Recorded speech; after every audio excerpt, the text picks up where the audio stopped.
Okay, we're on. We're live. Live from DeLand. It's Friday day. Friday's SNL day? I don't know. Anyway, okay. So, good morning, everybody. How are you all doing? This is the ECHO Advisory Committee meeting where we are going to hear from our applicants and we're going to hear what they have to tell us about their projects, and then we will rank them. So I'm going to call the meeting to order and ask for a roll call. Oh, wait. Pat Northey, Here. Jay Pendergast, Here. Jeffrey Alt, Here. Sarah Lee Morrissey, Pat Patterson, Here. David Romeo, Here. Reggie Santilli, Stacy Simmons, Here. Jack Surratt. Here. We have a quorum. He's here. Thank you all for showing up today, and we have, our staff is here as well. Okay, we moved to public participation, and we have a request to speak. Topic of discussion is Lake Helen CAC, and the name is Roger Eckert. If Mr. Eckert would come forward. Mr. Eckert, if you'll give us your name and address for the record, and we'll hear from you. My name is Roger Eckert, 247 Vermont Street, Lake Helen. I'm also a commissioner for Zone 2 in Lake Helen. I had the opportunity to listen to the audio of the meeting in January, and there's a lot of misunderstanding going on between Lake Helen and the ECHO Committee. Yes, we have an issue with our administrator being arrogant and some of our other representatives being arrogant, and we're trying to deal with it as best we can. But the Gem Station group is willing to work with the board and bring it back to what it was originally supposed to be. They have offered a tour. Anytime you guys would like to come down and visit, just have to give the members a call, and they will be happy to show you through the things, show you the improvements, show you what's going on. The museum group is planning an open house for the museum. They did a lot of work on it, bringing in organizing the presentations and stuff, and they're planning an open house. I don't know if it's a Saturday or 25th, and you guys are welcome to come and see that, to see what the funds have been going to fix up the building and to make it more presentable to the public and to you, and to fill the requirements of the ECHO grant as it's been approved from the past sessions. Please don't hold anything against the residents or the GEM group. We are trying to work with you the best we can. We're going through a emergent out of the COVID situation and trying to bring everything back to the way it should be. Just give us a hand and work with us. That's all we can ask. Thank you. Thank you. Thank you for speaking. That was the only public participation that we have.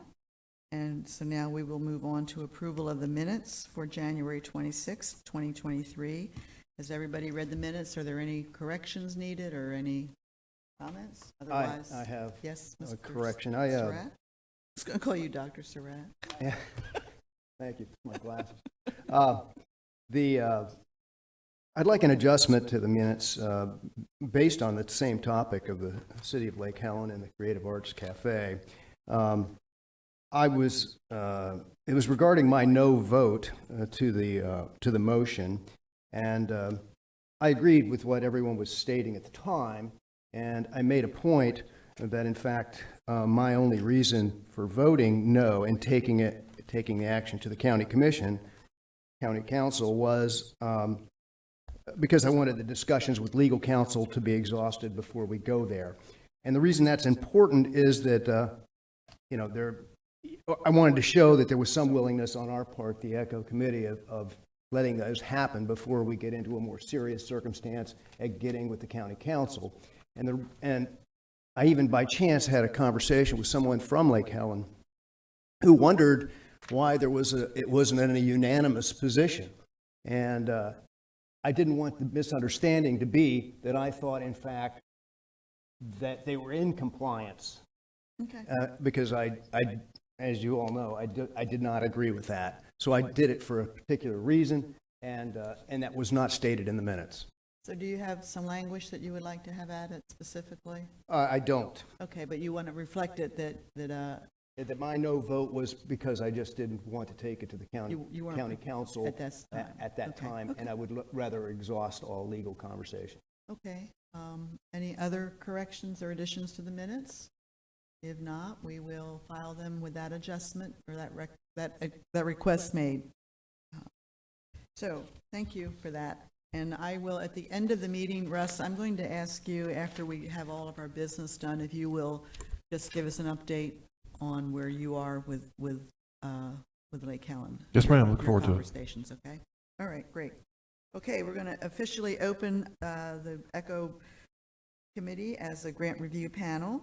And can you all give us an overview and tell us what we're supposed to do? I know we do this, but we like to have it on the record exactly how Of this is course. going to proceed. Of course. So we will review each application individually.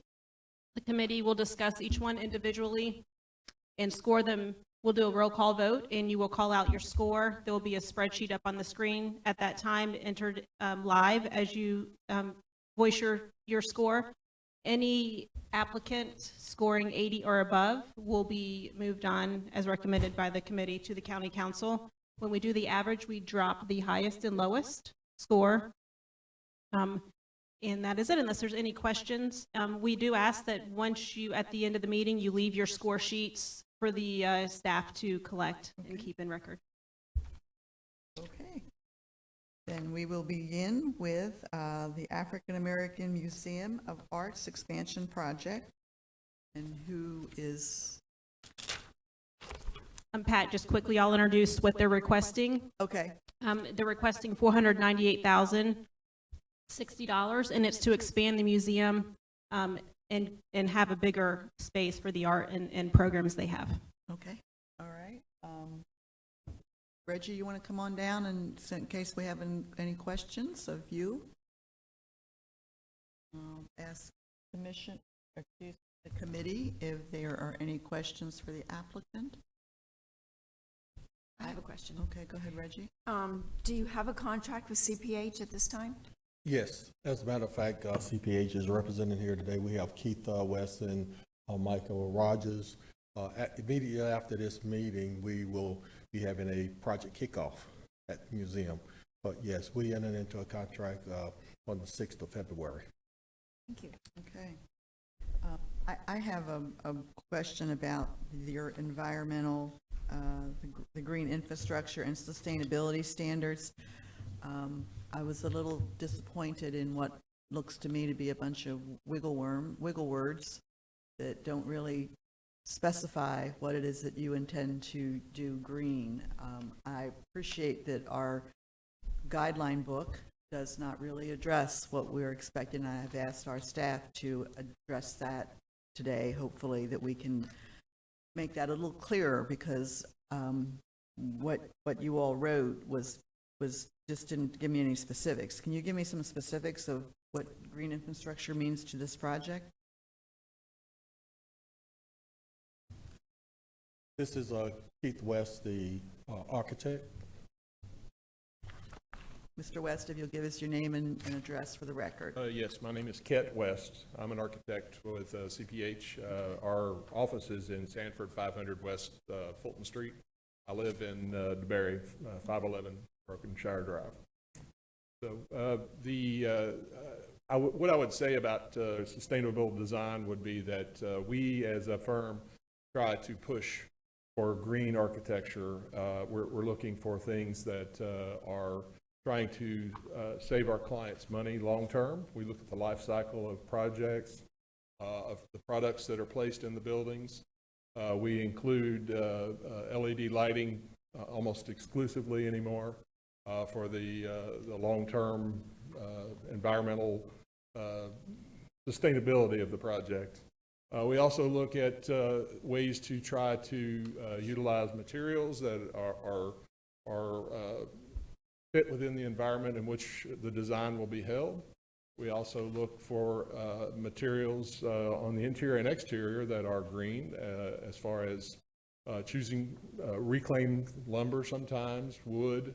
It depends upon the client and the project, and there's no, because we haven't kicked off yet, we haven't decided which materials we're going to utilize. As far as the building that is there, we'll try to fit within the community. As far as the water systems, we'll be using the latest standards. We have International Building Code is part of the Florida Building Code, has set standards that we have to follow, obviously, for the building code, but then there's also environmental concerns related to the installation, Right. things like that, to make sure that the building's energy efficient as well. Okay, thank you. Does that help? That helps. Thank you. Sarah Lee? Thank you. Good morning. I was wondering if you might be able to speak a little bit to operations, and in particular, after construction is over, you've expanded your facility by considerable square footage, like more than twice what we have.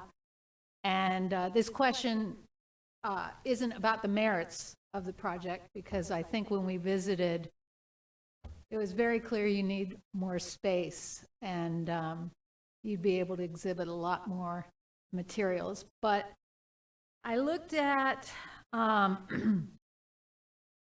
educational outreach program stays flat as we look across the years, and marketing and advertising stays flat. And so I'm thinking about increased operating expense with the building, maybe because of green infrastructure, it's neutral. I'm not convinced of that because of the square footage change, but I was wondering if you might speak a little bit to how you see yourselves growing into the space and being able to maintain and operate it. That has been part of the discussion that we have been having as a board, recognizing that, with this particular project, our space is increasing, and we want to ensure that there's more exposure of the operation in the community, as well as, for those from around the county and other areas, to make it available. We have discussed, expanding the hours of operation. Being a small organization at this time, and only having a CEO, the hours are somewhat limited, but we have been talking in terms of what we need to do to expand, those hours of operations if this project is approved. So those discussions are ongoing. As far as the maintenance, of the facilities themselves, we recognize that we're going to have to put forth some effort for a fundraising effort. We'll probably bring on a full-time person to help with the upkeep of the building itself, and that will require that we have more additional funds than what's shown. When you look at the budget, the reason it's flat is because we really don't have anything to base it on. And not knowing exactly, what costs are going to be involved, we did not project that forward. But we do know, that it's going to require, that our budget increase substantially for the maintenance of operations. We'll be looking to, contract for the major, types of units, the AC, the air conditioning and electrical and things, have contracts in place with, appropriate vendors to maintain those systems, but also have someone on staff to, ensure, that we maintain those things that are needed to be maintained on a day-to-day basis. Do you have any other questions, Ms. Morrissey? Okay, David, I think I saw your hand up. This is more towards Kent in reference to the green infrastructure. Will the building receive any lead points for green infrastructure for the HVAC systems or any of the rainwater harvesting or anything like that? I guess my first question would be, are you familiar with LEED? I am Okay, familiar. the LEED is a program where there are fees that would have to be paid in the end. We tried to design everything with green design in mind, but not necessarily follow through all the points that are required for a LEED program, because in the end, to get a plaque on your building, you have to pay a large fee. You get some credits for that plaque as well. Well, correct. Okay. However, when you have a limited budget, we typically don't see too many projects that follow through with a LEED, but we still design Towards leads, towards those LEED. especially towards like the HVAC or any of that. Exactly. And I Being a know, museum. I know looking through the application as well, there are provisions, you're going to have buses coming in, you're going to have bicycles. There's a number of things that we'll be discussing through the kickoff meeting and through the design that would, be looking at those LEED-oriented things, but they're not necessarily LEED certified. Okay. All right. Okay. Shirley? I just want to confirm, I would not do LEED on this project at all.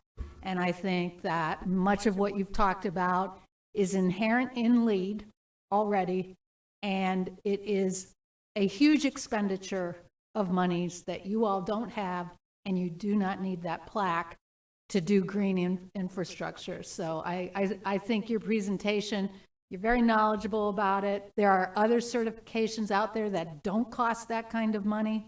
If you really want some certification, you might look at Green Globes, but do not do LEED. I will say this, what we try to do is what I would call common sense, just common sense design, choosing the right materials, choosing the right, just being aware of the life cycle of the building, and as was mentioned earlier, there's a limited budget as well for maintenance and things.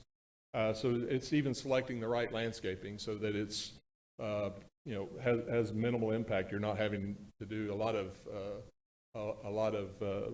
maintenance on even the landscaping in the future. So. Well, I understand what you're saying, Sarah Lee, because there is an expense to it that is ridiculous. And if they really want to be LEED certified, they have to put out a lot of money to do that. That is unfortunate. Our workbook, though, refers to LEED, and that's why I have asked staff to take a look at language that is a little more specific that we can address for grants for building. I personally like to see that LEED. We have one at the Deltona Library, but, silver, there's different levels of it. But if there are other, as you had pointed out, if there are other groups that provide certification, we probably should explore that as well. So, do I have anything from this? Mr. Alt? Oh, we'll come back to you after Jeffrey. Go ahead, you're on. Go ahead. Okay. Your turn. They've talked enough down this end, so. Okay. So your total project cost is a little over $1 million. You have a state grant for $474,000. You're asking for about $500,000 from us, $50,000 in kind. Seems like the only money you've raised is $8,500. Is that the only cash you actually have? No, that's not the only cash we have. At the present time, we have a little over about $13,000 in cash besides the $8,500. Because of the requirement that we have to provide signs, not only for this project, for the ECHO grant, but also for the state, we move those dollars, into that line item so that we would have them, we would be able to show, that we did have the ability, to pay for the signage that's gonna be required. But, you know, at the present time, now, we don't have a lot of cash, but we have approximately about, 13 that's available to us right now. So did you have to have match for the state grant? No. Match was not required. You know, grants work on reimbursement, so you have to, in order to move this project along smoothly, you're gonna have to do some interesting contracts to get stuff done, get those paid, and then ask for reimbursement. Well, actually, this particular grant with the state, they require that we do certain things to receive our first draw. They require that we have a contract in place, that our SAM's information was updated, and once we, as well as a revised time schedule for completing the project. We have submitted all of that to the state, and because we have, now have the ability to draw down 25% of that cash from the state.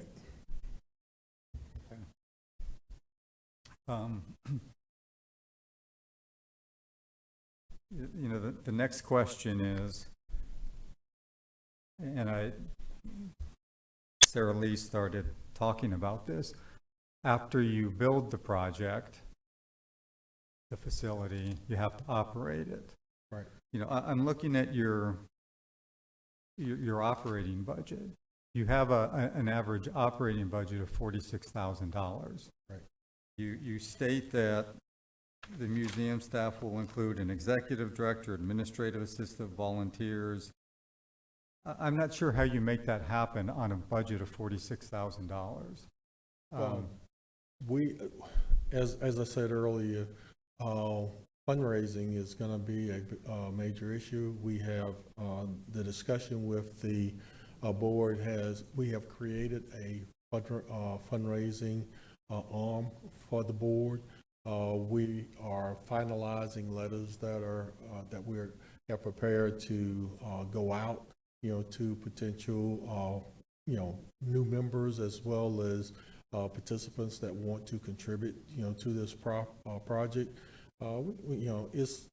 We recognize that, there's got to be a lot of effort on behalf of the board in order to meet, the need.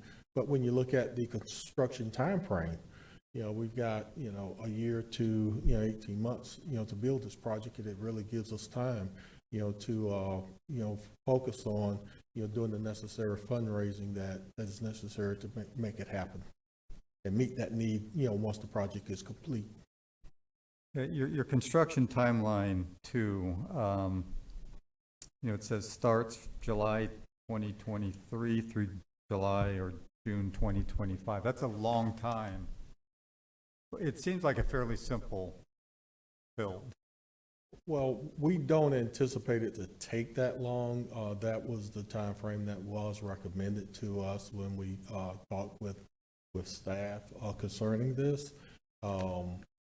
We see a time frame probably 12 to 18 months, to complete this project. Yeah, and that's having further discussions after, submitting this application.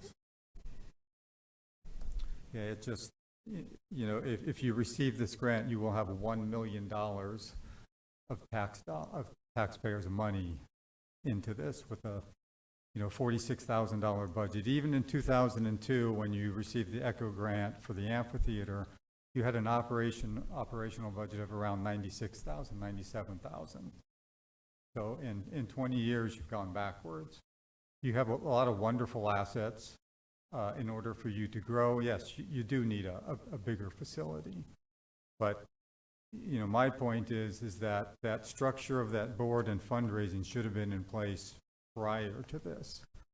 And it's tough for me to recommend, a $500,000 when you just have volunteers. A full 990 hasn't been filed with the IRS since 2011 because you don't even meet that threshold. Right. So you know, it's tough. That's all I have. And we recognize the concerns that you're speaking to, but we have been rebuilding the board over the last couple of years. I've only been involved with the museum about 2.5 years. And, you know, it is a complete rebuild of the board. And, you know, this state grant gave us an opportunity that we were not expecting. And this is an opportunity for us to build on the legacy that Mr. and Mrs. Johnson, you know, left. When you talk about the $96,000 with the original ECHO grant, if I'm not mistaken, and Mary Allen can correct me if I'm wrong, I think most of that money was money that was contributed by Mr. and Mrs. Johnson, you know, which helped make the project work. And when I came on, the board was pretty well depleted. We have been rebuilding, and we're starting to do the fundraising that is necessary. And we recognize that it is a Herculean leap, you know, but I have a board behind me that's willing to take that leap. Reggie, I'm glad you mentioned Irene and Max, because they certainly had a vision. They long ago, they had their vision. And while I share some of the same concerns, I have confidence in you. So tell me what your commitment is to this project as far as length of service.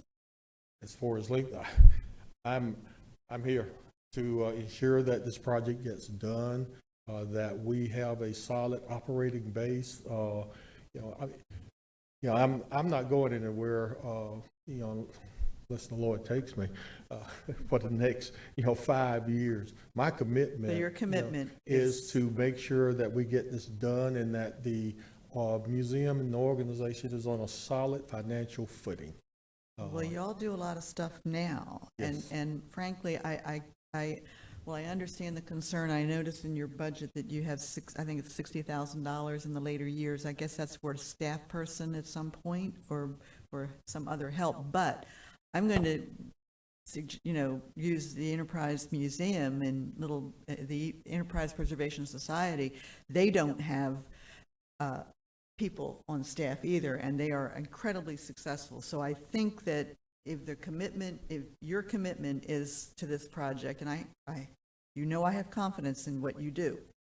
And if you would like to introduce your team, which I should have allowed you earlier, if you can just introduce the people that you have Yes. here today. We have with us Mary Allen, the CEO. Want to just, so they'll know who you are. Vivian Campbell is the secretary of the board. Kevin Campbell, who's in the back, is the vice president. We have Keith Rieger, who is our volunteer. Troublemaker, Keith has been a tremendous help with us with this project. And Sharon Stafford, who is an oncoming board member. And, Sharon, although she is not presently, she's volunteered a lot of time and invested a lot of time in helping us put this grant together, which we will be bringing her onto the board also. And where's the City of DeLand in your project? I didn't see any reference to the City of DeLand has offered support financially or anything. Are they? The only thing that is available through the City of DeLand is a gateway grant. And that grant is limited to $10,000 unless they have more funds available. But you have to apply for it in the year that it is expended. So it doesn't make sense for us at the beginning of the project to go after it. When we get further along, then we can look at the possibility of how we might be able to utilize those funds as part of it. And is this project any part of the Black Heritage Trail group that is operating now up here? I haven't been involved in those discussions. Specifically, I've had some conversation with one of the members that said that, yes, it is a part of that discussion. Okay. You should get active in that group because they're putting together a Black History Trail in your community. So, okay. I think, Reggie, you said you had a question? Yep. It appears to me as if you have engaged the local community, which I know was needed in the Yes. past. I've got a question about the addition that you want to build. Will there be a climate-controlled vault for your private collection? I would think that's part of the discussion we will have with the architect. You know, as I said, our kickoff is today, and those are some of the things that we would need to consider because the collections can be fragile, and having a vault of that sort would be important to have. And I think it would be very good for your museum. I know in this country there are collections of African-American art with no place to go. So, you know, you can really grow exponentially. Yeah. And one other thing, you know, board, and one of the things that we haven't done that we are looking at doing is visiting some of the more successful, you know, museums.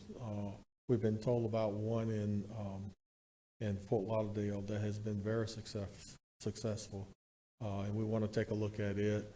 We met with Margaret Seidler, who's out of Charleston, South Carolina, last week, and she suggested that we come and visit the museum there because, you know, they invested over $1 million in a new building and have a very extraordinary African-American museum there. So as we go through this planning process, we want to take a look at what some of the other organizations are doing.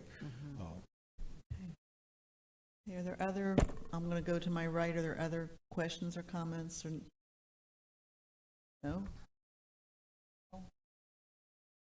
Okay, so thank you. Thank you, Mr. Williams. Thank you all. Okay, so now we will go to our vote. And can we go back over that process again so people know what we're doing? We're going to take a verbal vote, correct? And you want us to keep our sheets. You want us to put our sheets up so that you can collect them because they're for the record. Okay, all right. So Pat, it's a verbal score. So I'm if you want to sorry, take a few score. minutes, if you want to take a few minutes to, if you haven't already, to do the scoring and total up, and we'll Okay. do a roll call, and you would just give your score out. Let me know when y'all are ready. I see Mr. Patterson is down there perfectly. He's working on it, yeah.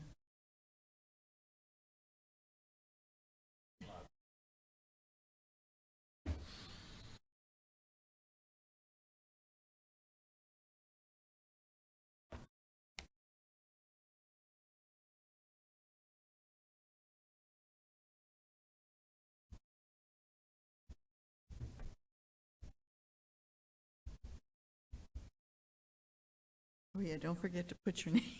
I'm watching Reggie over here put her name on it, yeah. That would be a good idea, wouldn't it? And you need to sign it as well. Okay, we look like we're ready.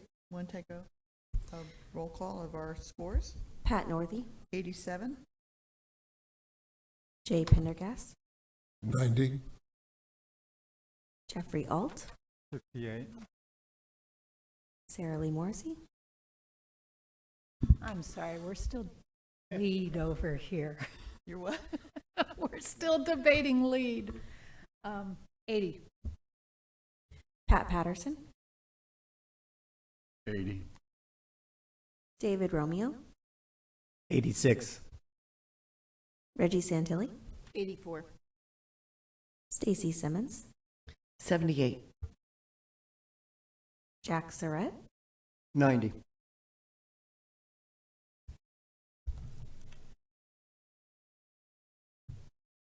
Okay. This grant will move forward to the county council with a score of 83.57, and minimum score required was 80. So congratulations, and we'll move on to our next one. Yes. And please, if you get a chance, don't forget your paper. Okay. So the next one is the Daytona Playhouse Renaissance Phase 2. They are asking for $600,000, and they will be expanding the rehearsal area, the dressing rooms, and making it more ADA for the actors and also the people that are coming to watch. So if you'll give us your Plus a name. workshop to build sets. You'll give us your name and address for the record, and then introduce anybody that you have in the audience that are here to support you. Kathy Thompson, president of Daytona Playhouse, and I'm accompanied by our treasurer all the way from San Diego, Rick Bowman. Our address is 100 Jessamine Boulevard, Daytona Beach. Okay. Any remarks you want to make before we turn to questions from the committee? And I may have updated you last time, but we were awarded a grant from the Racing and Recreational Facilities District for $152,500 payable over 2 years. So we'll receive $100,000 this year and $52,000 next year. Is that to staff, is that included in this? No, that's No. separate. Okay, all right, okay. Okay, we'll start down with Mr. Romeo. Do you have any questions? Sarah Lee? Mr. Patterson? Questions or comments? Questions. I'm just pretty much impressed by everything you're trying to accomplish there, so. Thank you. Dr. Surratt?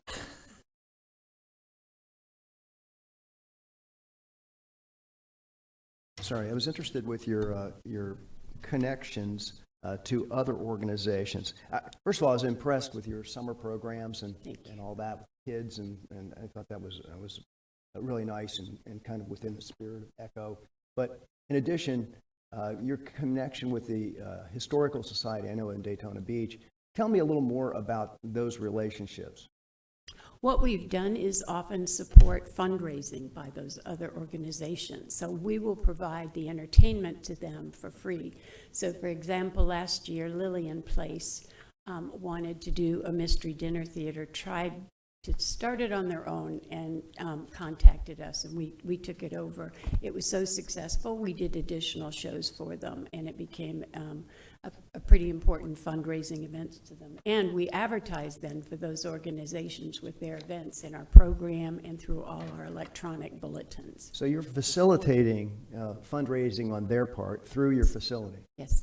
Wow. And in doing that, are your folks working on a voluntary basis? Yes, very happily. Well, We love performing. well, you deserve a lot of credit for that as well. Thank you. Thank you. In fact, yesterday we did something slightly different as well. Lady of Lourdes School contacted us and asked if we could introduce their pre-K children to theater and show off our playhouse. And our Readers Theater group happily put together a program for them and then brought the children on stage and put them through a little exercise and taught them to bow. They had a great time. Terrific. Thank you. Thank you, Mr. Surratt. Santilli? I think you did a very well-written grant application, and you're doing wonderful things in the community, and it's so nice to see that you have a reserve and you invested. It's great to see in an office. Prendergast? Well, my only comment is, I mean, the last time you came through for a grant, you were like the A student, and you did it again. Congratulations. I know you had two questions for me, but if you'll repeat them so I can be sure to answer them correctly. Yeah, well, my question is, with this grant, on top of the last one, you'll have $1 million of ECHO. Mhm. You have no employees. Even on your first grant in 2016, you had mentioned you were going to be hiring staff or to execute. No, we've never had a vision of specifically hiring staff. What we have done is start to offer stipends to actors, crew, et cetera, so that they aren't completely working for free anymore. And we will continue to raise that.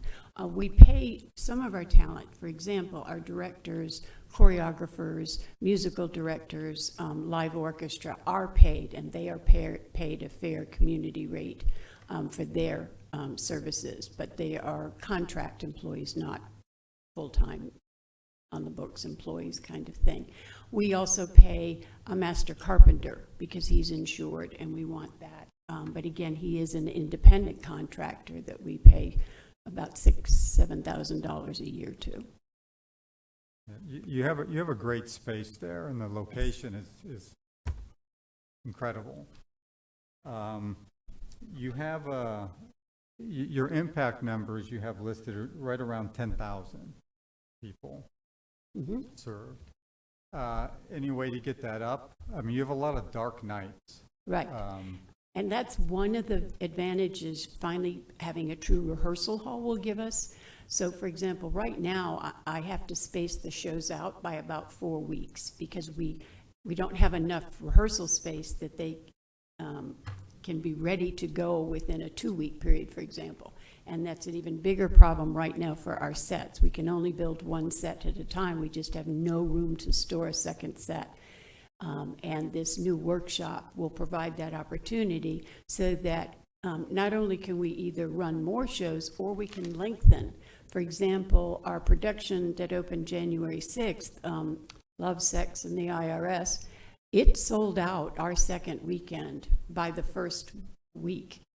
We had no, but we couldn't add shows because we wouldn't have been able to mount our next production on time. That is the advantage of having this new facility, is we will have that freedom finally. Okay. The only other, comment I have, looking over your financials over the last few years, 2016, you had an operating budget of around 400 and change. And progressively, they've gone down to, well, what do you have now? A little over 200,000. Was that because you got big donation at that time, or? Yeah, there were two factors involved there. In 2016, we were getting the tail end of the ECHO grant, the first round, and so that was one of the reasons. And also, we had gotten a large bequest from one of our prior patrons that had died during that period of time. And then, of course, beginning in 2020 and 2021 and first part of 2022 even, we were going through all the COVID situation. The theater was actually closed down completely for a 1-year period of time between 2020 and 2021. So during that period, our revenues and our expenses declined significantly. But once we have now been out of the COVID, our expenses and our revenues have returned to pre-pandemic levels. And as Kathy mentioned, we've sold out of our last several shows, so we're building it right back up again. Good. Last comment is Mark Black, the owner of Inter-America Stage, is actually the person that installed your rigging system over 30 years ago. And he said he would love to come out and check out the place. Yes. Oh, gosh. Oh, I would love to have him I told come him out. that after this, we'd arrange a time to Please, go thank out you. there. Exciting. Mark does rigging all over the world. And his company, major arenas, China. He's a great guy, lives right next door to you, so. Because one of my dilemmas is I don't like being able to see too much off stage. And I have gotten 10 different opinions on where you put lights, where you put the legs and the curtains and whatever. And so since we want to replace all that, I've been trying to figure out who can tell me what the right depths are for each of those things so we can do it right when we reopen. Because we want something that our patrons can see. I mean, the back, adding a 2-story building to the back isn't really exciting for the patron driving up. So we're trying to find other things we can do to sort of say, hey, we're open and new again. Okay, I have a couple questions. On your grants, non-county, what would they, because it says prior year completed was almost 78,000, and current year, projected year, and next projected year are at 40. So what does that grant consist of, the 40,000? Well, we had, during the COVID pandemic, we did get several grants from the federal government. Okay. So that was it was in the 2021 and early 2022. Okay. And those did not repeat. They were special one-time grants. All right, okay. And then value of volunteer hours went down from prior year. Well, prior year was almost 120. current year is 111, and then projected year is 116. So what happened between the prior year completed and the next projected year that grants would, or not grants, but volunteer hours reduced? Okay, some of the volunteer hours, again, were due to the pandemic period where that went down. And then also, during the most recent couple of years, we have made a concerted effort to pay some of our people with, stipends. Okay. And so that Oh, reduces our reduces- volunteer hours Yeah, and that makes increases the sense. stipend amount that Okay. we pay to people. Okay. And I do want to thank you for this project was designed with the environment in mind, and then you actually listed out those elements that you're going to put into your building, so I appreciate that. Thank you. Okay, any final call for questions? I just have one more question. Jeff? Have you received a new insurance quote on what the building is going to cost to insure after you? We have not asked for one yet, so we have not received that, a quote for that yet. But we don't anticipate that it'll be significant. Our insurance is through Brown & Brown, and we're also contacting them to become a corporate sponsor. There you go. That's smart. Yes. At our upcoming gala, we were able to add a corporate sponsor, Florida Power and Electric, and of course Main Street and Halifax Health Continue. And now I'm determined to get Brown & Brown. We've been buying insurance from them a long time. Oh, yeah, that's a good one. And we've been very proactive with, insuring our building for the right amount. A couple of years ago, we had an appraisal and an analysis done of our building to make sure that, we were qualifying for all of the credits that we should get based on the quality of the construction of the building. And then we also made sure that we were adequately insured for the correct amount. And once we get this building addition done, we'll go through that same process to make sure that we're adequately insured. Okay, we will take a minute, and if you want to complete your score sheet, and then we will have a roll call.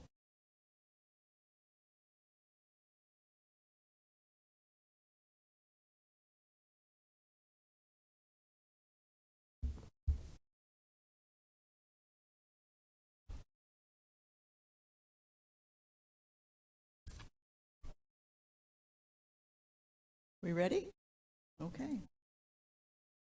Pat Northey, 90. Jay Pendergast, 95. Jeffrey Alt, 82. Sarah Lee Morrissey, Never done this before in my life. 100. Pat Patterson, 95. David Romeo, 96. Reggie Santilli, 96. Stacy Simmons, 100. Jack Surratt. 97. Okay, with a score of 95.57, you're in the money, and you will be referred to the county council for final approval. Thank you so Congratulations. much. Thank you so much. You all will just be sure we have our sheets for staff to pick up. You all are a little treasure. I look forward to seeing you be able to do more. Okay, that completes the grant review panel, and we will move to our unfinished business, and we will do the review of the ECHO guidebook and language updates, and who's going to handle that? Yes, I'll introduce it for you. Okay. So as you could see in the first table, those changes were approved back in January. After that meeting, staff had some discussions and realized we needed to make a few more changes. One of those being at the recommendation of legal, the word appeal is in the guidebook, and that there's a legal process to that. So if Russ can maybe explain that a little bit more, but we needed to address that language there. My impeccable timing. Right, so you're an advisory committee, you make recommendations, there's not really an appeal, so your recommendation is either approval or denial, and then that goes up to the county council to make a final decision, so that's the reason for the word change. Does that clarify for everybody? Okay. Yeah, not, No? not completely, but Okay, well, go close. ahead. But I understand appeals and whatnot, but it, you know, I looked at it and to me, it's pretty benign. But there seems to be a need for some place where someone, if they don't like what we recommend, that they can bring something up again, not particularly an appeal, but is such that the decision's final and they can't come back and do it, or is that addressed in some other place here? Sure, I'm not sure. So you're saying if they don't like your decision, could they readdress it to the committee? Yes. I mean, I guess in theory, you can always allow somebody an opportunity to come back, but generally, this is in regards to a grant application. Right. So if you were to average less than 80, then Yeah. you know they're not appealing that decision per se. Your recommendations going for the council before the council for a final decision. They can then plead their case to the county council. At Well, that point. and that's more of what I'm speaking of versus us. I'm just thinking, is there a place where the applicant felt like they were inappropriately treated or just got a raw deal in some way that they can in fact make a point? Maybe it just happens at the county council level and really it's not here. That's probably more likely. Yes, sir. And I would offer that, they can always come back to another ECHO committee meeting and public comments if they want to plead a case at that time. It doesn't have to be on the agenda per se, but also the wording is also about some Florida statutes with dual office holding and what denotes an office, advisory versus final action. And so it's also trying to take care of that. So there's no inconsistency there for your function. Yeah, thanks. Yes, sir. What else we got? Just in the sake of transparency too, there was one addition that staff added, and that's the definition of improvement. We have defined every other word in the ballot language except for improvement. So we think that renovation is what we're using now. We think that those are kind of what we've done is basically married the two to define improvement. Just a quick question about that for clarification. Will it also, like it says here, renovation / improvement, or is it replacing? It will be improvement / renovation. Thank you. Well, I'm going to raise the issues, if this is the appropriate time, about the green infrastructure language. And I know that I didn't give you all much time, so I don't know whether it's anything prepared for our consideration today, but clearly the language in the book is not effective, as we've heard today. So one of the things that I would perhaps as a framework that we work from, and we could bring something back to the new committee, is the county has adopted a sustainability plan in 2014, and it has these tenets of where we'll work to create a more sustainable Volusia County. I think we could use some of those tenets and put them in question form. So for example, how will this project conserve water and or promote water efficiency? How will this project conserve energy and or promote renewable energy? If the project is a new facility, how would it meet green building standards or certifications? So asking more explicitly, what are you going to do in these areas to help us accomplish these goals that have been established by council? Great, that sounds really good to me. I don't know how the rest of you feel about it, but it sounds good.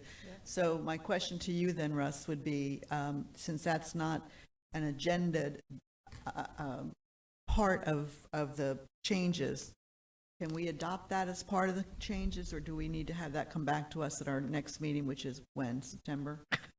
I don't know, April. Okay. It should come back. I would recommend it comes back. I would think that would be the right thing to do too. Yes, ma'am. So, okay, all right. So I think you all are on the track. I think that sounds really good.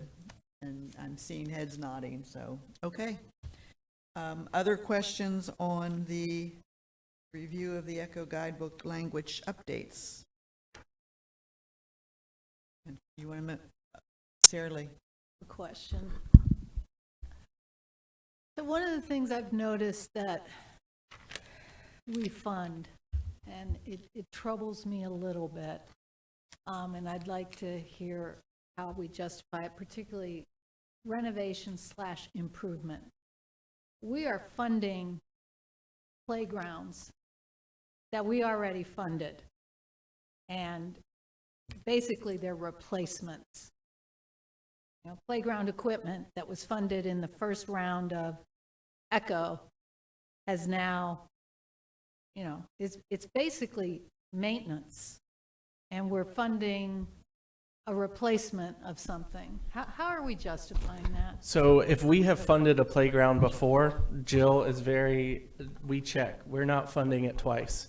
Now, if they come to us with a playground that, and this has been in the last cycle as well, as the rule of thumb is if it's increasing the utility, if it's making it safer, if it's expanding access to a different population, if it's providing a shade structure where a young person who could not use it before because of exposure, if it is making an ADA surface where now someone in a wheelchair could get to it. So it's replacement and expansion is how we have typically made decisions about improvements, and we did that in the last cycle with DeBerry. We added lighting to improve the user groups at night.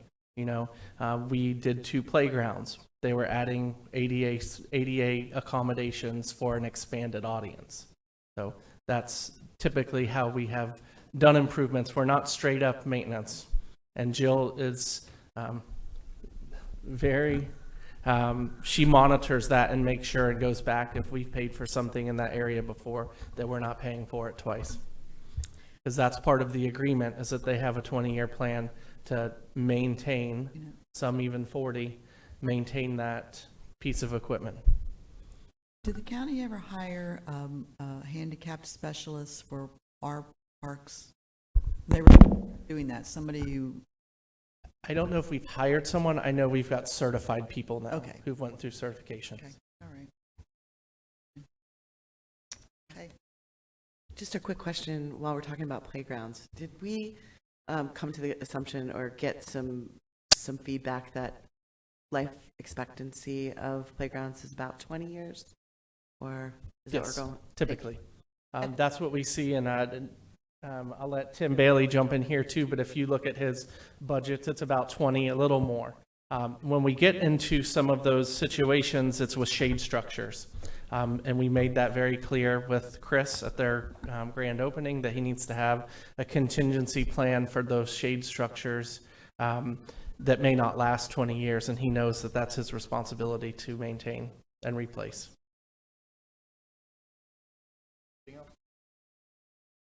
There's one thing I need to add, though. So, question was, do we get 20 years out of our playgrounds? It depends on where they're at.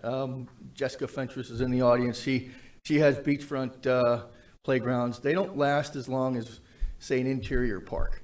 Rust and things deteriorate, so there's kind of some flexibility in that 20 years. And I would say it's significantly less on the beach than it is an interior park. Okay. Further questions? I will add that we will have someone from Tim's shop come in April to give a presentation on playgrounds and the requirements in ADA. So Okay. we mentioned that previously, but we didn't have playgrounds this cycle, so we wanted to bring it back before the next cycle. Great, that sounds good. So if everybody is comfortable, you're looking for a motion from us to adopt the language, correct? Okay. Do I hear a motion to adopt the language? I move that we adopt the new language for the guidebook. Okay. I'll second. Okay. Did staff get that? A motion and a second. Any additional conversation? If not, do we need a roll call vote on this one, or do we just want to say A and nay? All those in favor? Aye. Aye. Any opposed? All right, you're good. You're bringing back the environmental language in April. Okay, great. Okay, so now we are on to, let me get my agenda. New business, review of direct county expenditure 5-year plan. That is correct. So if we could pull up the PowerPoint for this. Kendra and I are going to tag team it, basically provide you a snapshot, and I'm sure you have questions. We'll be able to answer your questions. So again, you guys all know, because we've brought ones to review before, that direct county expenditures are a pathway to spend ECHO funds that was approved in the resolution that put the ballot language on the ballot. So we've funded 22 over the course of the year. So what we're presenting to you is a staff-driven plan to address present-day needs in our community that both balances improvements and new construction. It's a holistic plan that delivers for our community on quality of life projects. So like Brad said a few moments ago, it does align with our ballot language and it hits all of the categories that we have. We have 43 projects. The total funding request in the 5-year plan is $15,386,325. There's 11 environmental, 2 historic, and 3 outdoor. Of those 43 projects, there's 32 project sites. We've included a map here to show you where each of the projects would be. One of the things I just want to address right out, because it is glaring here, is that, our largest asset is the 47 miles of coastline. So providing access to that, it does look skewed. If you take the coastal projects out, there's almost 50-50 balance in the communities. So I just wanted to share that and recognize it, that when you have such a large asset like that, it's going to be hard to balance east and west both. So our first up, and we have our division directors here for each of these activities. If you have any questions, total funding request is nearly $6 million. There will be some annual operating impact in terms of opening a new beachfront park for folks and parking area. 11 of these projects are outdoor recreation. And again, just a reminder that citizens want trails and water access. That's what they told us, the nearly 900 that responded to our quality of life survey. I did. Any questions? Do we want to go questions by division? Let's do division. Okay. Any questions on the coastal direct expenditure request? Actually, I do have a question. Yes, sir. On the 9th Avenue beach access dune walkover, it's included in there, that's listed as a new Smyrna Beach project, but it also includes stormwater parking lot improvements for the Ocean View Avenue approach in Ponce Inlet. Why didn't you just list them as 2 different line items?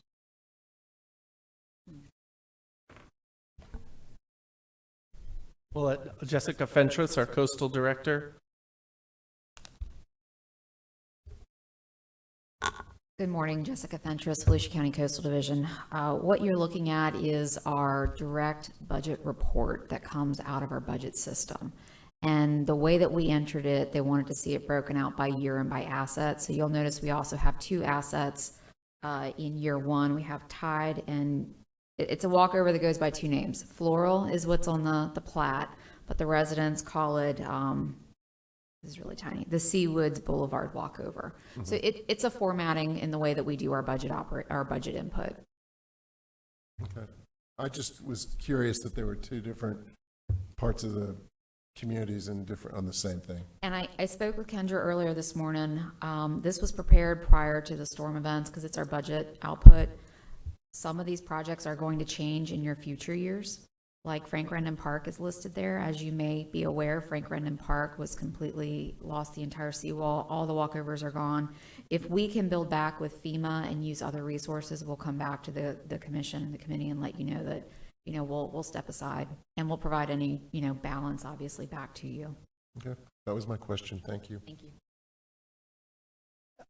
Sarah Lee? Well, then I'll come to you, Jen. Mine is kind of similar. I'm a Daytona resident. So I'm sitting here, 726 North Atlantic, Sun and Surf. What is that now? That is a vacant lot. It's in between Riverview and Glenview, and it is right next to the Best Western. Is that where you have a restroom? We don't have anything there right now. It's just a vacant lot. It used to be the Sun and Surf Motel. Okay. We've had it in our design plan for quite a while, but we had some issues with the municipality on style, utilities, some other things. And we finally moved forward. We had a pretty solid engineering estimate in place. And then, you know, frankly, right now, we had a bid come in, and the bids in the post-hurricane environment are not reflected in the, Right. yeah. And we, you know, unfortunately, we've been talking with contractors and permitting specialists, and it's probably going to take our coastline about 3 years to fully recover. So I'm expecting inflated construction costs for the next 3 years on the beach side. You know, I thank you for adding that. I live a block from, so I've been hitting my part of the beach consistently for a long time. But I had the opportunity this past weekend, and I took an e-bike all the way from Granada, all the way down until I hit the sign that said no e-bikes. So it was far. And I'll tell you, it hit me like the devastation was just unreal. And I hope you're right that it only takes 3 years. Jack?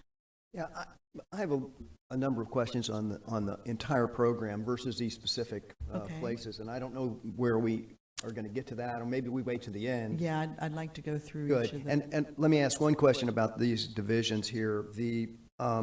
The coastal environmental management, these designations, are these divisions that existed already, or were they created for this program? They're existing county divisions. Okay, thank you. Okay, if there's no other questions on coastal, we'll move to the next division. The next division is environmental management. The funding request is $3.2 million. The operating impact will be $25,000. There's 6 projects in the environmental category, and their funds will be leveraged with an estimated $1 million from ARPA and from private donations. Yeah, I'm going to speak up here, and I told you I was going to raise this issue. There's a lot of money going into the Marine Science Center, and rightfully so. It's a great project. There is, by my estimation, maybe just $250,000 that's been set aside for Lionia Environmental Center, which opened in 2012, has not had an update. I was actually there last night for a program, and it needs some, the whole aquarium piece of it needs to be redoed. The other designs that are in there, they are old, and if we're going to keep that promise that we made in 2000 when we did the first ECHO program, we promised that we would support environmental learning centers in every corner of the county. This is Southwest Volusia's Environmental Learning Center, and they need some attention beyond what is in this budget. I'm going to support this program because I think it's really necessary and important, and I think the Marine Science Center certainly has their needs as well. I'm just putting it on the record that I would expect that there would be some changes in the program towards the end of the 4 or 5 year 4 or year 5 that would provide the funding necessary to bring that environmental center up to the standard that Marine Science Center is. That's just my comment. Other comments? I have a question. What is what is ARPA? It's ARPA funding, so it's the American Rescue Plan Act. Oh, okay. So it came from federal dollars. Thank you. Mr. Alt? No, I just have a general question about, it says 5-year plan. Is there a timeline for each one of these projects, or why would it actually take 5 plan? If we know what we have to do, is it just time, staff, Yes. planning? Okay. Yeah. So we try to stagger projects based on capacity of staff. So that's what this 5-year forecast is these are the projects that we'd like budgeted in that year that we feel we can get completed or started, most instances, in that year with the staff we currently have. Okay. Other questions? No? Okay. Guess we're on to the next one. So Resource Stewardship Division, this is a request of $2.89 million. And this is, again, we've talked about a lot, how do we create synergy with Volusia Forever? A lot of this is creating synergy with Volusia Forever. It's taking our existing Volusia Forever assets and improving them through environmental education enhancements, also adding some more amenities, fishing docks, wildlife towers, restrooms, pavilions on those amenities to improve user experience. There's also $1 million that we are requesting to be allocated to fund the Fairgrounds Master Plan in alignment with ECHO goals. I will say right now we're in a holding pattern. The council has allocated $750,000 for the first phase of the Fairgrounds plan. We've applied for $1 million grant from the state.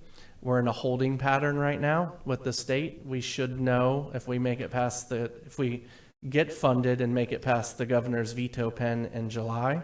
Who's running that bill or run that amount? Is it going into is it being a special request? So we're actually requesting it two ways. So there's a grant program through the Department of Ag, specifically for Fairgrounds. But it's also part of our legislative priorities and appropriations requests. So if we get that $1 million or if we get $500,000, that would influence how phase 1 is funded. What we're asking is to allocate another $1 million for phase 2 at this point in time, with the caveat that we work with the property owners out there. UF gave us a menu of options to really make the fairgrounds a showcase, to develop a plan for phase 2 that's brought back to this committee and recommended to council, and we can use this money to leverage grant dollars again next year. So that's what it's really about. And be very frank with you, I've had this experience before being successful with these grants from the Department of Ag for fairgrounds improvements when we've had friends on the appropriations committee, and we do at this point in time. So we need to strike while the iron's hot. A quick question on the amenities that UF looked at and said, here's some ideas. They're mostly ag focused, though, I would think.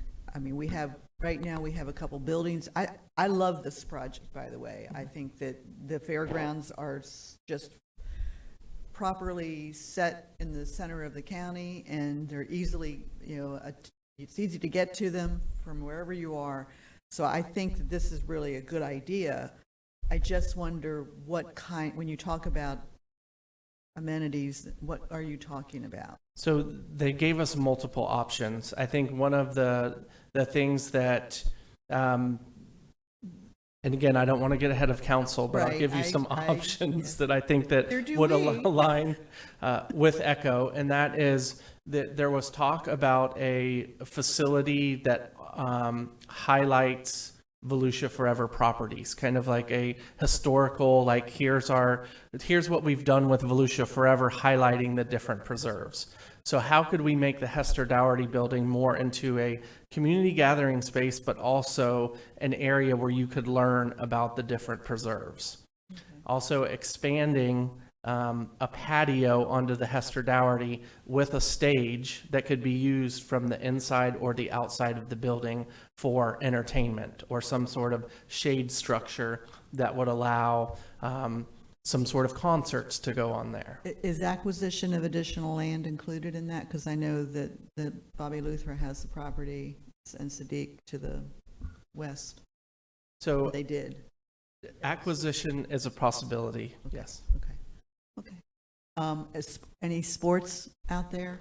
Because that's near and dear to my heart. I didn't see anything in here where we were looking at a sports park. So I will say. Similar to and Bombas over in Seminole County. I've shared this with the committee before, but we're in the process, the council is getting a feasibility study out on the street, which is a feasibility study on steroids, according to Tim. So it's not only looking at feasibility in terms of location, but what would really be a good economic driver where we can both I'm balance just putting things into the record. community use That's what I'm and, doing here. yes, balance community use and And Tim, tourism. you live in Seminole, right? So you're real familiar with Bombas, what goes on over there. I'm sorry, I'm just taking a moment of personal privilege here, but you all are, I'm asking if you all have things you want to say. Yes, Tim Bailey, Parks, Recreation, and Culture Division. And yes, you are right, I live in Seminole County. I travel to Boomba, right? I actually brought a couple folks from the county there, and we met with it is the great. leadership over there and asked some detailed questions. And we also went to the sports complex in Apopka. So Okay. we're digging into it. And Joe Forte was over in Oh, Seminole. yeah, so Joe knows all Forte that. started, or with Joe Abel, started the whole process there in Boomba. Great. And it's an icon. It's a great program there. Yes, it is. It's wonderful. Okay, thank you.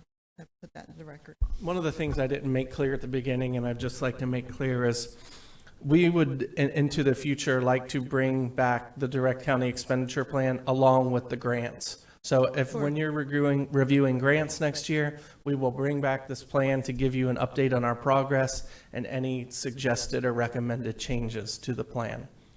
So it will be we'll have two pathways for ECHO funding going forward, not only the grants, but direct county expenditure. Other questions? Yeah, about that itself, I just wanted to clarify. So in other words, each project would be looked at, they'd have its own process. Not its own process. I think that, so what you're doing, if the council approves, we'll move forward with the year one projects. And then we'll come back and give an update on, year two projects. I'm sure that if we get some estimates in, there'll need to be some adjustments. Okay. But it's really the plan, and you're giving us the go-ahead, the council is, to move forward on the projects. Okay. And I'll come back to some questions there. In the case of Forever, how many of these projects are Forever projects within this? 5. So 5 of them are connected. 5 are connected. Okay, good. Thank you. Before I come, let me start down this end though first, because they're wanting to speak. So. Yeah, I just want to reiterate, the Volusia County Fairgrounds, I think, is an extremely important project. Since I moved here in the mid-90s, there have been people talking about improvements needed at that place. And I think the $1 million is way too low, but that's another topic. However, something that either you or Tim just mentioned about the possible stage that could be used from the inside and the outside, it is extremely important to get people who actually know production involved now. And not afterwards, not when you've already have plans done. You need to get people who understand production now. And, I hear a lot of talk about, ag funding, but that's also cultural funding. Orange County Fairgrounds does major concert production out there. They have major cultural events too. So those are my comments about the fairgrounds. Good point about the cultural part of it. Yeah. I think I saw your hand. I have a quick question. It's about the, there's 2 or 3 here, Lake George and Longleaf. Both of them, like reading the project details, you're asking for $300,000. And you say land management will develop an outdoor recreation, blah, blah, blah, blah, blah. Is that $300,000 going to go towards developing this plan or the actual park benches, trails, whatever happens to be in the plan for these? It will be the actual amenities. We'll develop the plan in-house with our team. Yeah, because I just don't want to see money spent on payroll and consultants. No, they'll, just like the attached Spruce Creek plan, our team did that in-house. with community feedback and input. And the next plan, when we talk about trails, that was done in-house too. Yes. We've done really some good stuff. Thank you. So. Yes, sir. Sarah Lee, you're up. I think an annual update is the way to go. It's a great idea. I think the comment made earlier about prices, we're going to be dealing with that for a while, and it's going to impact this. Quite frankly, when I first looked at this, my attitude was different than when I was done looking at it. So I think it's a great plan. And I think you've done a really good job of spreading it across the county and across our different content areas. So I really thought it was great. I like the idea of an annual update. I think it could also be a rolling plan, meaning you always add a new 5th year. Yeah. Thank you. David, do you have anything you want to add? Okay, Mr. Patterson? No, Jack, Reggie? Jay? Stacy? Yeah, we have one more division. Oh. Correct, okay. Yes, so the next division is Parks and Rec division. They are requesting 3.3 million, and they will have a savings in their operating impact of $40,000. There's 20 projects within the categories of ECHO, and it will improve the amenities and opportunities for outdoor recreation. Okay, questions on Parks and Recreation and Cultural Division? Jack? Yeah, I have one. What is a court hit-down area? Special terms. It's jargon. Yeah, indeed. So, when someone doesn't have, say, another partner to play tennis with or racquetball with, there's a court that's set aside that you can hit against the wall. It's a concrete pad with a backside of a racquetball court that folks can practice on their swing, practice on their serve. Those are the kinds of things that we're talking about. So it's a wall. Yeah, and a concrete pad. Jargon, right, jargon. Okay. Russ, did you, no, I'm coming down there. I'm just trying to come down. Stacy, you've been Thank waiting. you so much. I'm sorry, go That's ahead. okay. Tim, maybe you can shed a little light on this DeVito property. Yes. Unfortunately, I haven't the time to go recreate there, but I've looked at a lot of maps and visuals, and I'm just asking if you've thought of alternatives for seawall. I know there's a combination there. Is there any particular reason why you went with that as a plan? Yeah, right. So we've been looking at the living seawall, option there, and that's one of the sites that we're looking at. So we are working with the environmental folks. Kelly is one of the folks that we're looking at, and that's the prime location that we're looking at, trying to do that living seawall. So it says 375,000 for seawall. So really, it's not a seawall. It's an alternative. Oh, to the well, seawall? no. If you go out to the site, there's deterioration that's behind that seawall, and those tiebacks have failed, and so those sections that have failed have to be cut out. New section designed and engineered and then constructed with the tiebacks, and then those living seawall pieces that you're talking about are put on the front side of that facade of the seawall to help encourage growth and Mangroves. Yeah, mangroves and soil or underwater, sand to get abutted that seawall so it doesn't erode in the past or erode in the future. That's kind of the goal there. It fastens to the front of that faceplate of the seawall. So as a point of clarification, we're talking two things here. So living shorelines, which is without a seawall, and a living seawall. So we think that the seawall is needed at this point, but there are ways that you can enhance the seawall to provide environmental benefits, and that's what he plans to do. Okay, we'll start down one last. Stacy, anything else?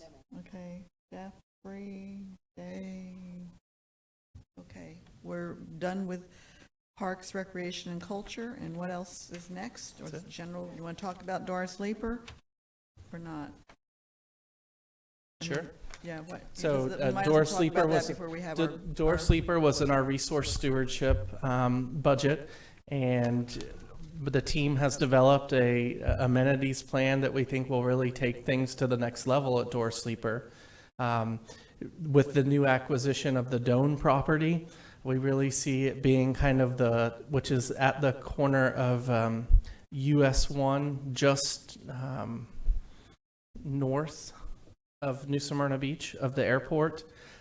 Really seeing it being a welcome center for the preserve, where we're going to highlight the ECHO of the preserve. So the ecological and environmental importance of the preserve and what it does for water quality, the cultural significance in terms of who inhabited that area, historical significance, and talking about interpreting the mounds and the outdoor recreation opportunities that are available. This will be all encompassed in a Reed Hughes outdoor learning classroom that the council committed to many years ago, as well as a restroom and pavilion and disc golf course. So we're trying to, with these new Volusia Forever acquisitions, see how we can amenitize them and provide opportunities for our citizens to enjoy these Volusia Forever purchases. Are we looking at a kayak launch on the Doan Yes, property? and a kayak launch. Okay. And 2 additional across the preserve. across the preserve, okay. I'm not crazy about the disc golf, because you can tell how that's going to be done, because the Doan property is pretty heavily treed right now. There is an area that is open, but I understand that the disc golf is going to be done through the trees, correct? It is, And I'm yes. guessing that's Mr. Robbins' request. Well, I don't necessarily know it's Mr. Robbins' request. I think we've had a tremendous. They're the disc golf is very active in his are. district. That's why I'm just giving him a Well, hard and time. they are, and I think that there's a way that it can be done where the resource is protected and respected. Thank you for putting that into the record. Yes. Okay, thank you. Other comments or questions on the Spruce Creek management? Does this have to go back to the state now? Because I know Spruce Creek, we manage that with the state. Does this one have to be? Yes. Okay, I don't see any questions on that, so I believe we are back to general discussion on this. And Jack, you said you had some questions? Yeah, I do in general. First of all, I'm impressed with this development, and it's apparent that considerable thought's been put into it, so I think it's terrific, and I think it makes Echo better because we do more in the places that we want to do them. A couple different things. One is, this is a big project. It is an expansion of Echo in a lot of ways, and even though the numbers as you've placed them here of direct expenditure, it's a little bit skewed. In 15 years, we did this amount. So the amount that direct expenditures over prior years have been essentially on an average about $1 million a year, and you're suggesting here about $3 million a year on an average over that 5-year period. And so this is it's a lot of money, and it's a big project, and I'm all for that. I'm impressed by that, but it should be stated. My hesitation on some of it is that we're working between what appear to be typical public works projects, okay, that the county may very well be doing anyway, and we're shifting it into Echo funds, which is different, and I'm okay for that. But we should say it. We should understand that when we do certain things, the county was going to do it anyway within their own funding. Is that true? They were forecast. I don't know that it would be a policy decision, but these were forecast expenses. Yes. Yeah, exactly. So they were kind of to be, whether they got approved or not. And so I want to say that it looks like there's some, that we've got dollars available to us, and I think we're putting those dollars to good use. But at the same time, it's not coming out of the general fund. Now it's coming out of Echo.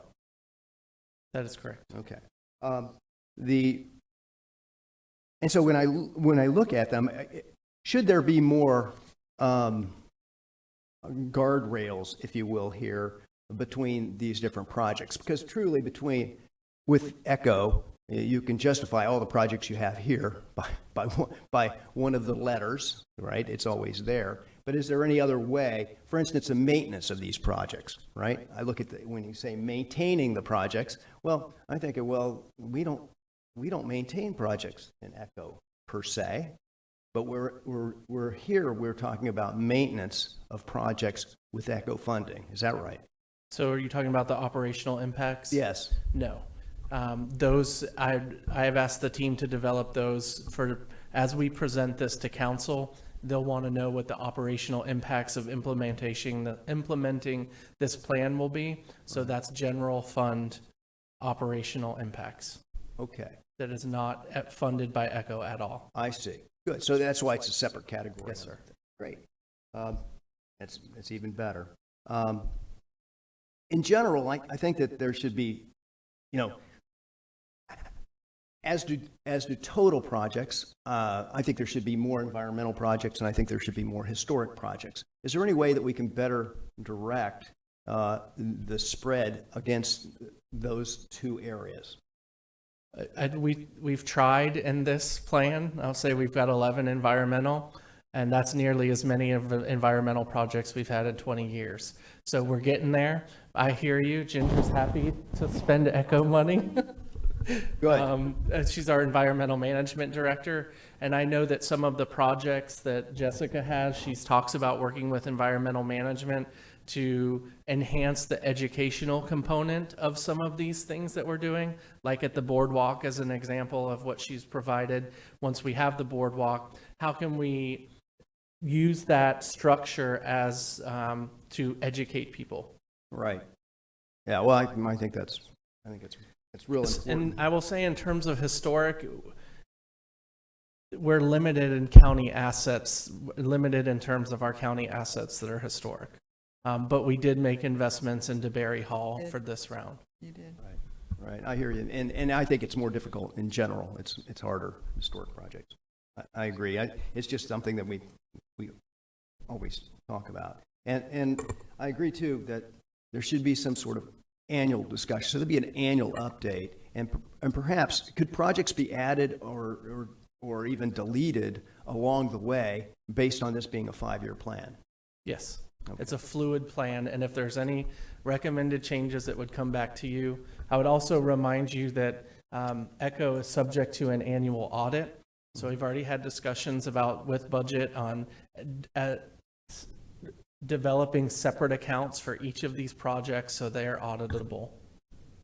Right. Easily auditable. Is there any fear on your part that this could be, in, let's not say in current years, but in future years, be expanded to the point where the public may not think it's the right thing? And I'm going back to the Deneen years and the boardwalk. And because I think we're doing the right thing. We're saying the right thing. I know that the resolution in place that this committee's participation is a voluntary one. And so if in fact staff, and I'm saying you guys are long gone, you've retired, get into a different project, is there enough guidelines to control that with this committee or without it, versus allowing a project to go on that the public basically doesn't agree with? Well, I think that I will say that through the reauthorization, direct county expenditures that we have brought to you, we have tried to be very transparent about how they align with the ballot language, what they're delivering for our people. And so I would hope that would continue, that we're putting it all out here and saying how this aligns with the ballot language. And after all, this is, 72% of our electorate wanted these projects. 20% more voted for it than they did in 2000. So they like what we're doing. We want to continue to do, and that we want to continue to deliver, but do it in a transparent way. Can I just ask one question specific to what you were talking about with the the boardwalk? I think that was actually probably a flashpoint where they decided, because people were upset that it had not come to this committee, that's where they changed the language that, I mean, now has to come here. Yes, Well, It now has to come here. And it was, well, it doesn't have to come here. it does. it does. Absolutely. Is there a resolution that There is a states it has to go resolution. through? Yes, yeah. That In changed. 2013, Yeah. which was right after the boardwalk. Yeah. Okay. Because in this, and what you stated, it said that they would like to come here, and like is not a requirement. But I hear you, and I think. Well, sure they Correct. could, Sure, but right most now, certainly they could. Listen, I'm not even getting into that, Yeah. but that, I know of the situation, and it was a serious It one. was. And the public, I think the public didn't fully recognize the direct expenditure element was still on the ballot, okay, when the ballot was done, and I think the public embraces our participation and the scrutiny of these various projects.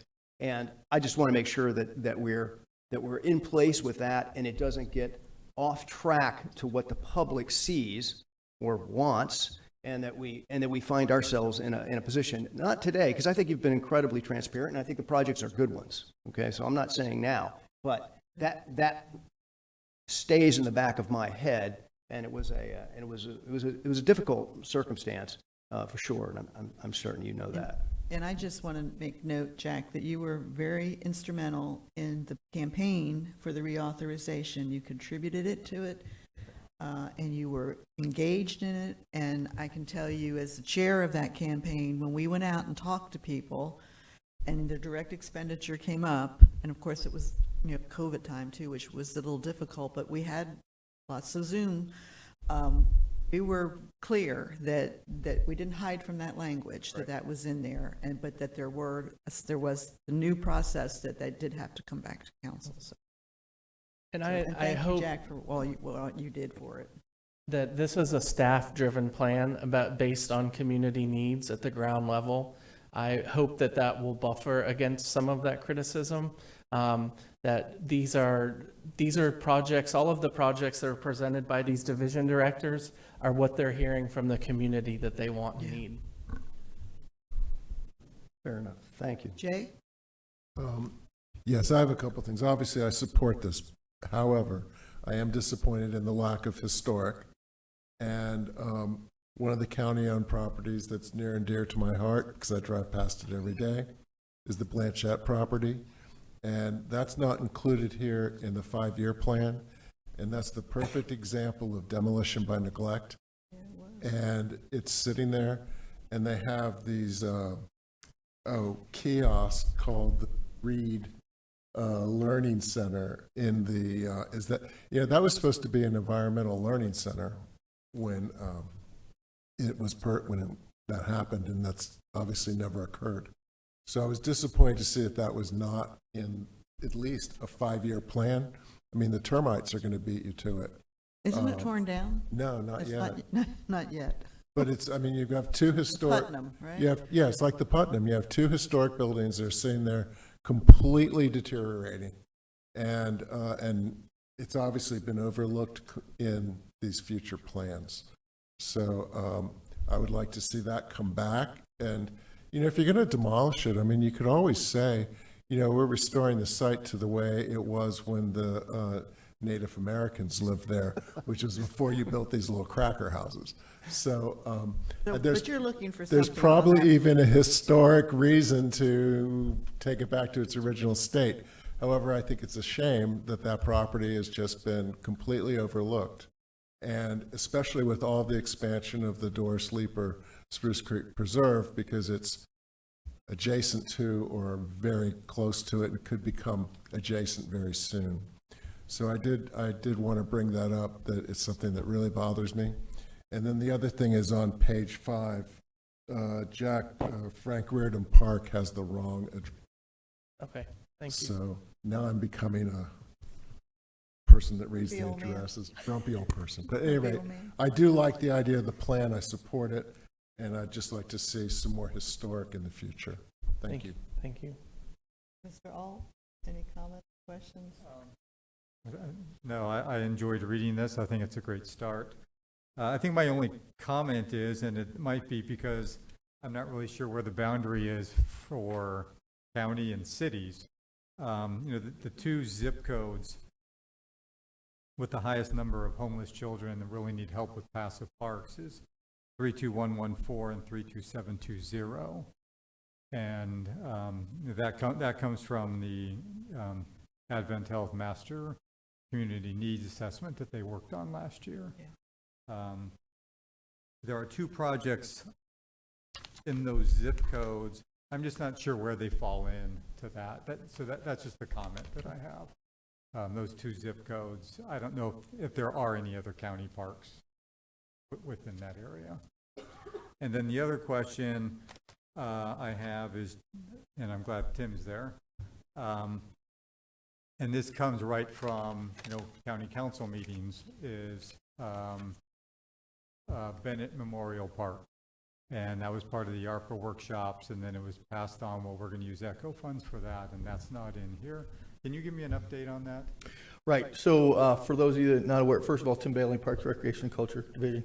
For those of you that are not aware where Bennett Park is, it's in southwest Volusia County. We have there's youth baseball fields, adult softball field, and baseball field, two rectangular soccer multipurpose fields, a playground, and a trail.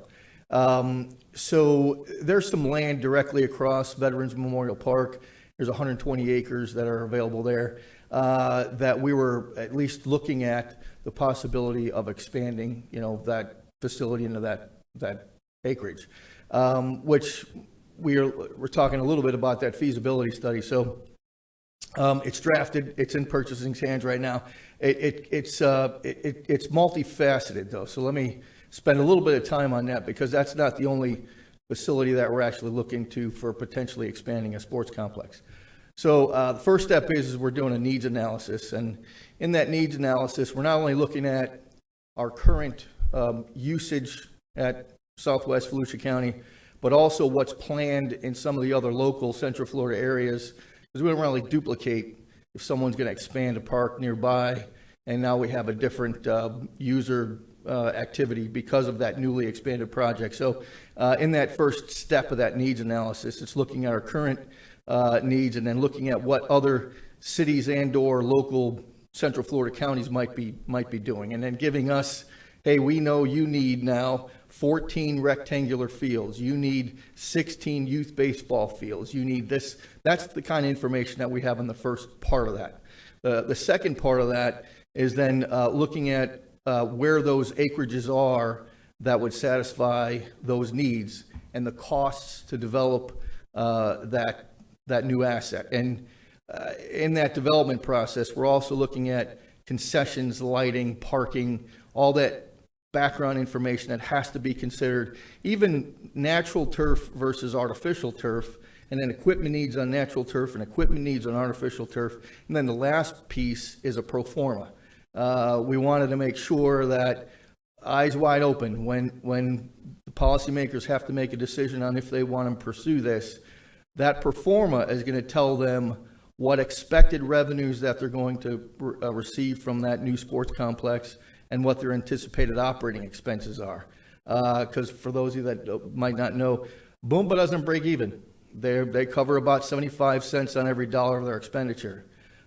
So as you make that decision, you have to commit then that you're going to have a general fund that's going to have to subsidize the operational expenses of that new sports complex. So that pro forma is going to be key. We need to have that on the front end. Okay? Stacy? No? Mr. Patterson? No? Any questions, comments? Sarah Lee? I just wanted to provide a comment to Mr. Alt's question about 32114 and our homeless youth, which I appreciate just recognizing the issue. And 32114 is primarily a Daytona Beach zip code.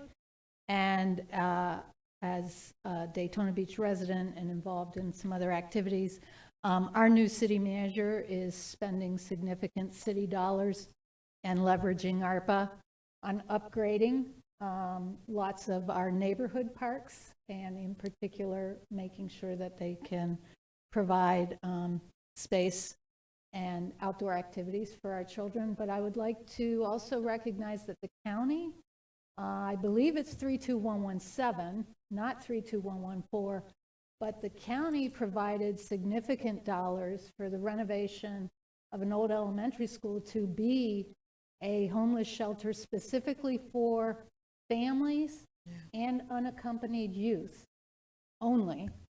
And as part of that renovation, they added a neighborhood park that was not there on the school grounds. Well, it used to be there back in our good old days, but they reestablished both a neighborhood park and a library, specifically for the facility, but both of which are open to the community.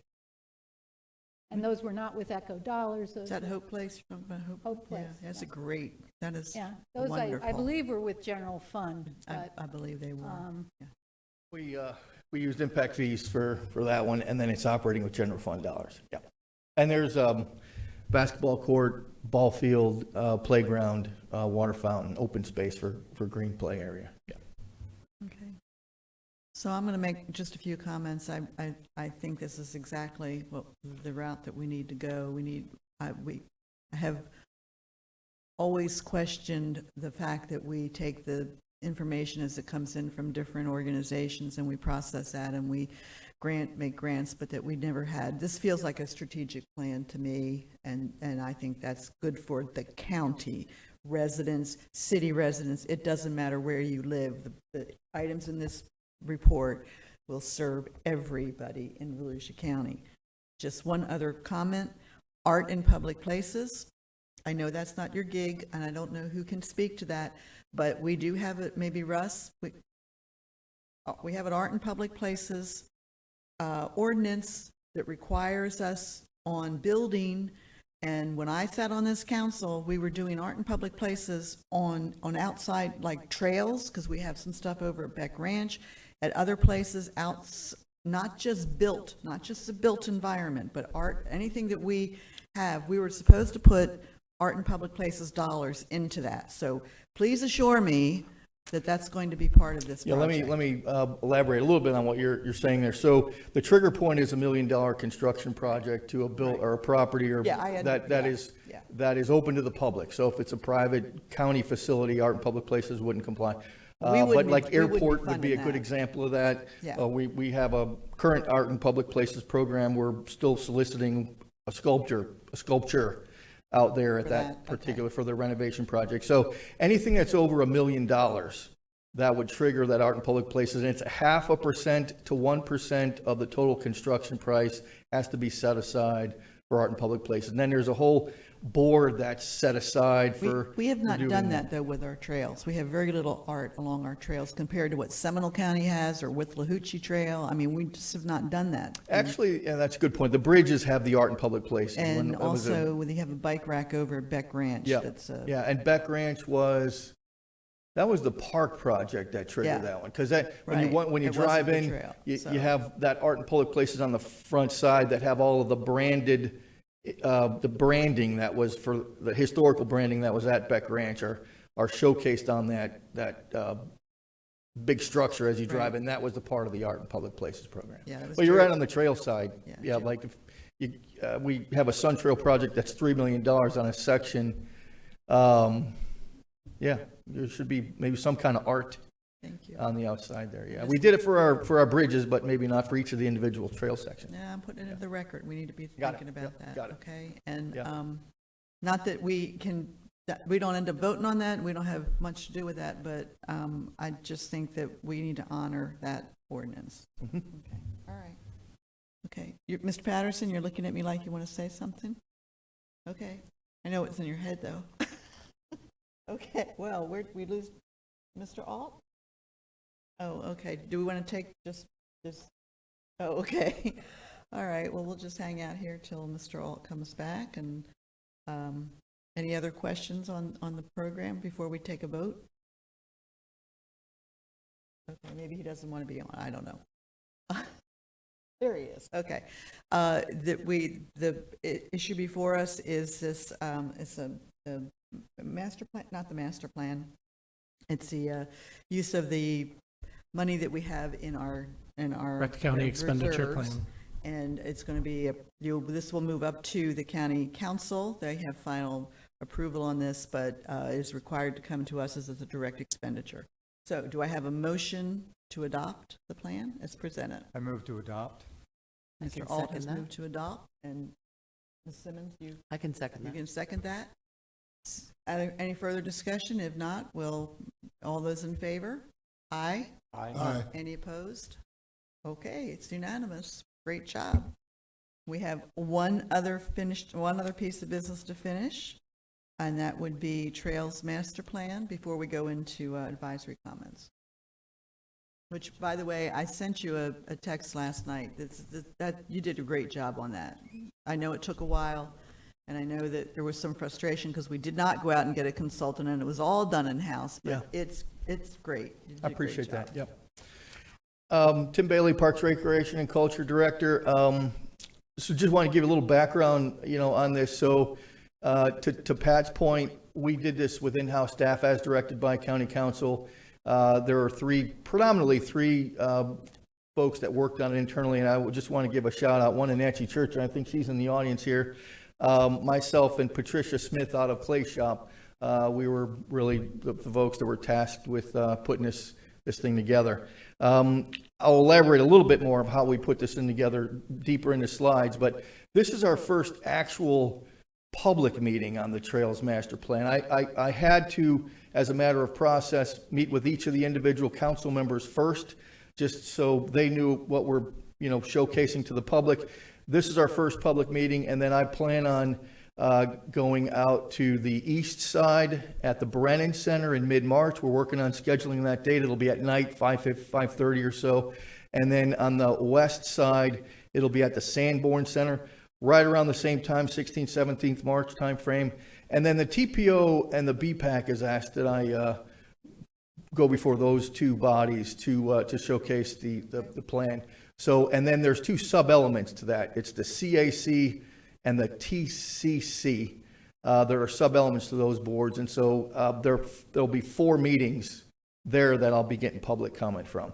We'll plan on putting this Trails Master Plan on our Trails website, as well as the ArcGIS, that folks can dig into the interactive maps to look exactly where those trails are aligned and street ends and where the restrooms are going and that kind of thing. And then the other thing, there'll be a survey that I'll be getting public feedback from. If they cannot attend one of those public meetings, they can send me a survey, a completed survey, and what their comments are, and we'll incorporate that into a section that these are the public comments that were received, and then bring it to the council, ultimately for adoption. But I'll be coming back to you all after I meet with the public. After I meet with everybody I just mentioned, I'll be coming back to the ECHO board and showcasing the comments that were received on the plan, and then how we move forward on implementing those comments into the plan. Okay, any questions on that before I get rolling on? All right. I guess I can use this, right? Okay, so this is how the plan is actually broken. I'll give you a little background on how we got to where we're at. In my opinion, that second bullet down, the existing and the proposed trails, is probably the most important piece of the plan. It shows you where our existing trails are, both the city and county trails, and then where the city and the county propose to put new trails. And then there's some design guidelines. We go through what it costs to maintain a trail and the levels of service, the marketing program that has gone into both the coast to coast and the St. Johns River to Sea Loop, our mobile application, which some of you are probably already aware of, and then there's a section in here about the Trails Welcome Center and why we picked that site. So a little bit about the background. So we got started back with the first approved trail plan back in 1999. You'll see there's right shortly after, or a couple years after the ECHO program started, there was $1 million set aside specifically for trails. And I think, Pat, you were behind that one to try to get yeah. that approved, right? And then in September of 2008, up in the upper right-hand corner of your screen, you'll see some familiar faces. They were all signing that MOU to pledge that they would develop the St. Johns River to Sea Loop to its completion. And I'll spend a little bit about that a little later on why I think that was important. And then in 2015, the Florida legislature passed the Shared Use Non-Motorized Trail Program, in which I have met with this board before a little bit about what that program is and what it funds and what it doesn't fund. And then in 2015 and 16, FDOT went to the Office of Greenways and Trails to select a priority trail that was in the state priority trail network. Coast to Coast was the first one out of the gate that was awarded or was selected as a priority trail to receive Sun Trail funds. And then, I think I mentioned this to you before, then after that time, we had to go up to Tallahassee to compete for that second priority trail. And St. John's River to Sea Loop was selected, and we won by 1 vote. And if you ask me, we got $100 million that year, at least $100 million by that 1 vote. And the reason I think we got that 1 vote is because, one, we had an MOU and a commitment from everybody up on the upper right-hand side of your screen that pledged that we're going to complete the trail. And then the other piece is that we had $1 million set aside. We had skin in the game. So we had a plan and we had skin in the game, and I think that's really, because we're competing against Miami and Hillsborough County. They had a lot of consultants, and they had 20 people with matching T-shirts on, all trying to get, funding. So I think the Key West Trail was expected, that or the Tallahassee Trail was expected to get the next trail that's designation. Right. Yep, that's right. And funny thing, just 1 minute on that, because I was there, right? So they took 2 votes, right? And so the first vote was to select the top 3, right? And then the second vote was select the one of the top 3. So when we took that first vote, St. John's River to Sea Loop was in the second slot, right? And I thought, well, we're out of the money. But then when they came back, St. John's catapulted, and I think it was Tallahassee actually that you mentioned that, okay? And we catapulted Tallahassee, and we won by 1 vote. I think the Trails Act might have had something to do with it. The 3 of those things coupled together, I think someone decided, let's give it a We also had an aggressive writing campaign. That's right. That Yeah. was, because I got a call from Tallahassee saying, we don't have anything, and none of nobody's telling us that this trail's important, nor that if you want this to happen, you need to go get people to write letters. And so we had a very aggressive. Yeah, that's right. writing campaign. They had, I think it was Miami, hired Herb Hiller. Yes, yeah. And he lives in our backyard. He was the pushing one for us. actually who started the loop. That's right. So anyway, okay. So that gives you a little background. And the last bullet there, Volusia County Council in 2022, I think it was from this board's recommendation to go from $1 million to $1.5 million. And so that's kind of where we sit right now. And then this is in my opinion, like the most important section of the plan. So upper right-hand corner, you'll see a map of Volusia County that indicates S1, S2, S3. That indicates a blow-up section of that in the overall trails plan that allows you to drill down into the streets where those proposed and existing plans are and where the restrooms are going to go. So each one of those S1s and S2s has a separate sheet that details what's in that section.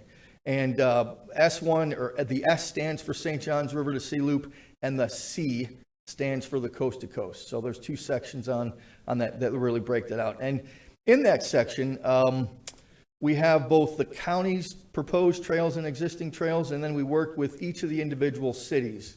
Either their GIS person or the public works director, or whoever their point of contact was for building their trails, we coordinated with, got their GIS information, downloaded into our GIS program.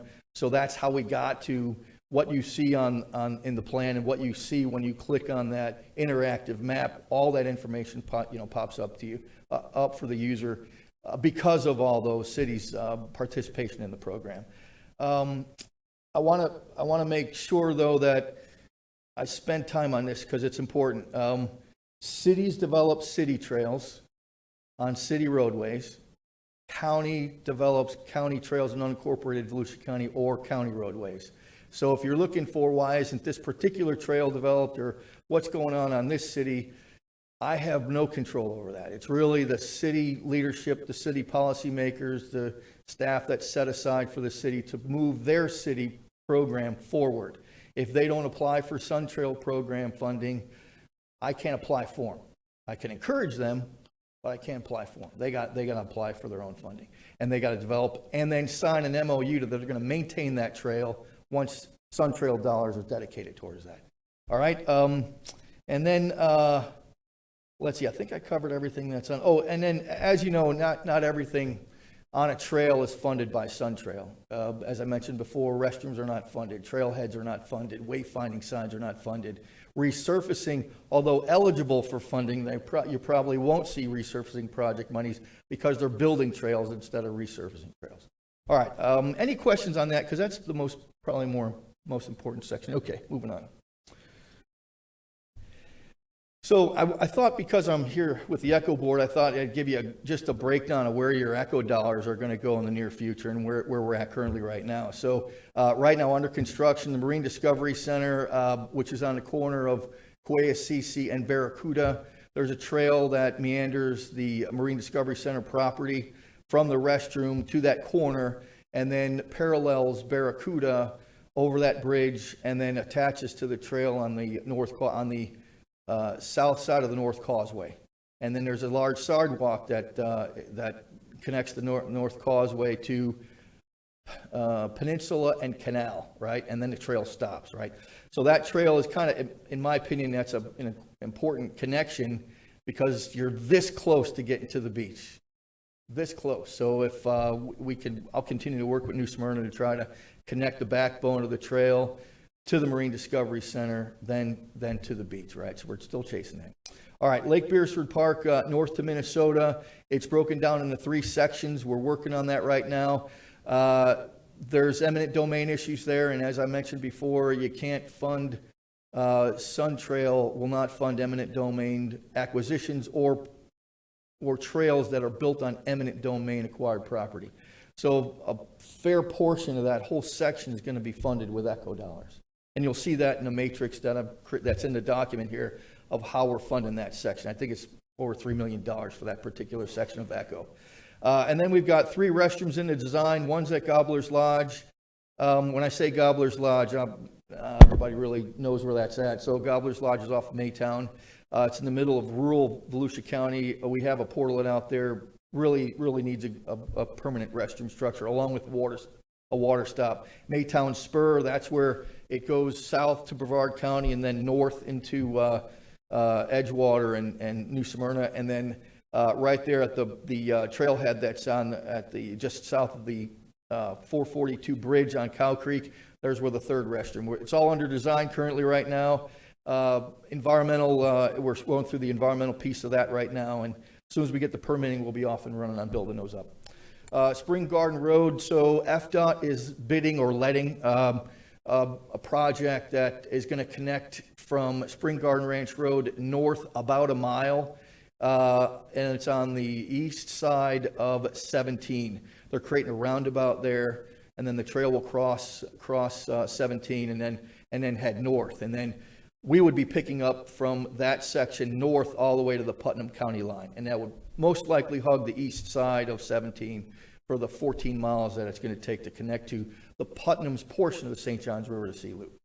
And then we got some trail resurfacing projects also in the plan, and then trail wayfinding and mapping along the St. Johns River to Sea Loop, because the coast-to-coast wayfinding and mapping is complete. Now we're working on trying to go north. I'll be working with the cities on our wayfinding signs on the city-managed properties, all to have one cohesive look in Volusia County. All right.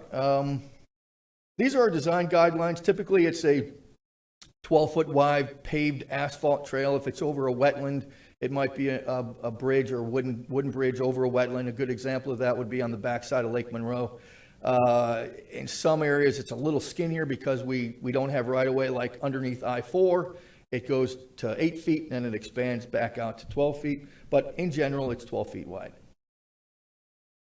Trail maintenance, so typically in a rural setting, when grass is at 6 inches high, we mow, and on average, it's about 20 cuts per year. If you're looking at more of an urban setting, like along Glenwood or private property owners, we mow it on a more frequent basis, which is usually around 32 times a year.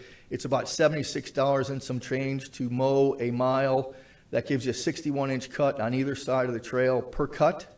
On average, it costs us about $4,500 per year per mile to maintain a trail.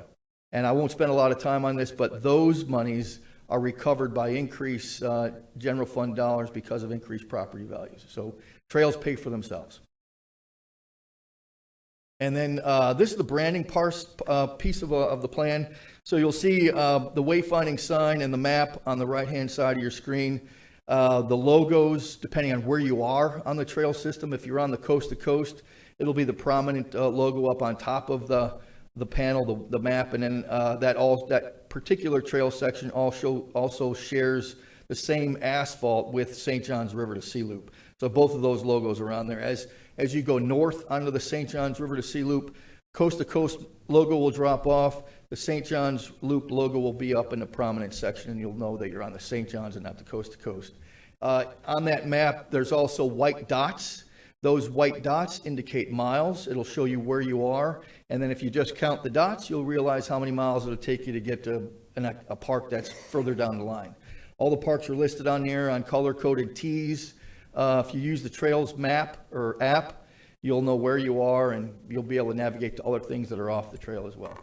We partnered with all of the cities and counties along the St. Johns River to Sea Loop to embrace that logo that you see in the bottom, and the coast to coast was embraced earlier on when we all met to accept that logo. So both of those logos have been shopped and branded, so whenever another county is using their trail, they're supposed to use those logos on their letterhead, on their websites, on their maps, on their wayfinding signs, so it's kind of a holistic look.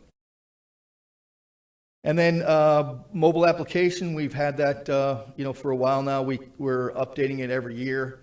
It's probably due for another round of updates here, but it's available free on the Volusia Parks and Trails app from the Google Store and app and the Apple Store. So it's free download. And then the last slide here. If you look in the bottom right-hand corner, you'll see that Florida by Trail. The red is the St. Johns River to Sea Loop. The yellow is the heart of Florida. The blue is the coast to coast. They all converge in the city of DeBary, right at that corner there. And that's why we chose to have the Trails Welcome Center right there in DeBary. In there's an interactive map. It'll showcase all of the trailheads on all three of those trails that you see on that screen. Plus, it'll give you where the water stops are. If you click on, there's other elements for you to click on that'll tie you into the tourist development centers, which will also give you lodging and restaurant information so you can plan your trip. The goal was one-stop shop, plan your trip right from the Trails Welcome Center. And that interactive map will also be online on our Trails webpage. And that's a blow-up section of that. What you're looking at there is probably 14 feet long by 8 feet tall with that interactive TV right in the middle of that. We've got staff at the Welcome Center to help people navigate and answer questions. And there's also a link to the state's OGT trail system and give them an idea of when certain portions of the trail will be developed. And then with that, I can answer any questions. Questions? We'll start down. David, any questions? Did I miss it? When are you doing these, Public meetings? the public meeting? Right, so Megan's in the office here. I think we've scheduled 3 or 4 of them currently right now. Is that right? Okay, so but the next one out is going to be, is it the BPAC? Okay, what Brad is saying, we'll get those dates out to you because we're right in the process of getting all those established. And then we'll make sure that you're invited you can come to any one of those meetings. So if Well, I added. I'm kind of curious, what's our timeline on them? I mean, All I of don't- them, I'm trying to get all of them done in March, with the exception Oh. of one in April. There's one, I think it's the BPAC meeting that they're not going to meet till April. And so that's the only outlier. All the other meetings will be done in March. Is it going to council before the public hearings? No, or- no, no. Go I'll be public coming hearings before first? this board here, before I bring the Before you- final okay, adopted or so, okay. draft to council. But they for have adoption. seen the preliminary? That's correct. Okay. Yep, that's correct. Yep. The final stop would be the council with Right. the recommendation to adopt. Right, okay. And then the other plan would be, I would like approval to have this be a living, breathing kind of document, because as funding changes, things might shift, right? So, and then the other thing is I'd be coming back to this board annually. I think that's what this board asked me to do, is come back annually and give you an update on where we are in all of our trail development project. Okay. Yeah, I have a couple questions. Sure. You know, how does Volusia County stack up against other counties in the state of Florida relative to our trails? So it depends on who you're comparing us to. If you're going to compare us to Seminole County, they have 325 miles of paved asphalt trails. So we're behind. I think we're at 90-some, including city trails. But they had a dedicated funding source for years now, for decades, that just went towards trails. And I think it sunsets in 18 months. There might be, I think I've heard that they're going to try to reestablish that program and have an additional 20 years worth of trail funding. If you're asking me about our wayfinding signs, I think we're better than anybody in Central Florida on our wayfinding signs. I'm just asking in general, like, let's look in the state of Florida and all the counties. Are we in the top 5 counties in trails? I would agree with that if you're asking me, yeah. I mean, I get asked to a lot of meetings statewide, and it's not because we're not doing a good job down I don't mean Yeah, to put you on the yeah, spot. yeah. I tell you, because I always thought it was significant and, Yes. and an important part of it. Yes. So I wanted to know how we kind of stack Yeah. up. And I'm proud of our trails. And do you think are we getting better? I mean, we're funding it properly, and so we should be able to exceed, from here. Yeah, I agree. And as long as we continue to build quality trails, and we design them right, and like a lot of people like, canopy, right? If we start building our trails next to roadways and no, separation, we're going down the wrong path, in my opinion. Our trail program is typically mostly off-road, right? And that's really where the trail users, the experiences, that's what they want. You want to go through a tree canopied area and not on a shoulder of a road. So that's, I think, as long as we stay on that path, I think we'll be really proud of the end result of what we've got. Right. And one more thing, sorry. The wayfinding signs that we started out with, Alta was originally the consultant that came together on the coast-to-coast wayfinding signs. So we're the first one out of the gate, we, the county, first one out of the gate on implementing those wayfinding signs and those maps, right? Which is what you saw on a couple slides in.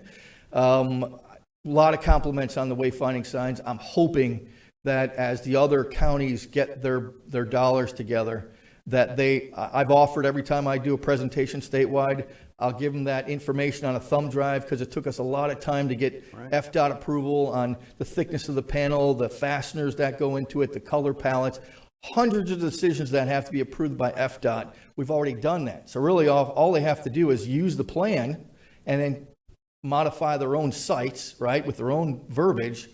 They don't have to recreate submission to FDOT. So I've offered that every time I go around, and some people have taken me up on that, and all they have to do is put their own data in there, and they're off and running. Yeah, I would think the coordination with the other counties is critical. And that's right. So let me ask you about the marketing per se. Do you feel like you're adequately marketing the trail system in Volusia County? So in my opinion, there's opportunities there. Staffing is something that if I had someone I could really, dedicate towards marketing. And there's a lot of other elements here. There's two of us. There's me and there's Megan, right? And so if there was other staffing that I had to go into that stuff that you're talking about, I think we can really knock it out of the park. Yeah, because I looked at the marketing section, and there's a lot of things. Actually, I was impressed. It was more there and more consistency and more branding than I had seen before.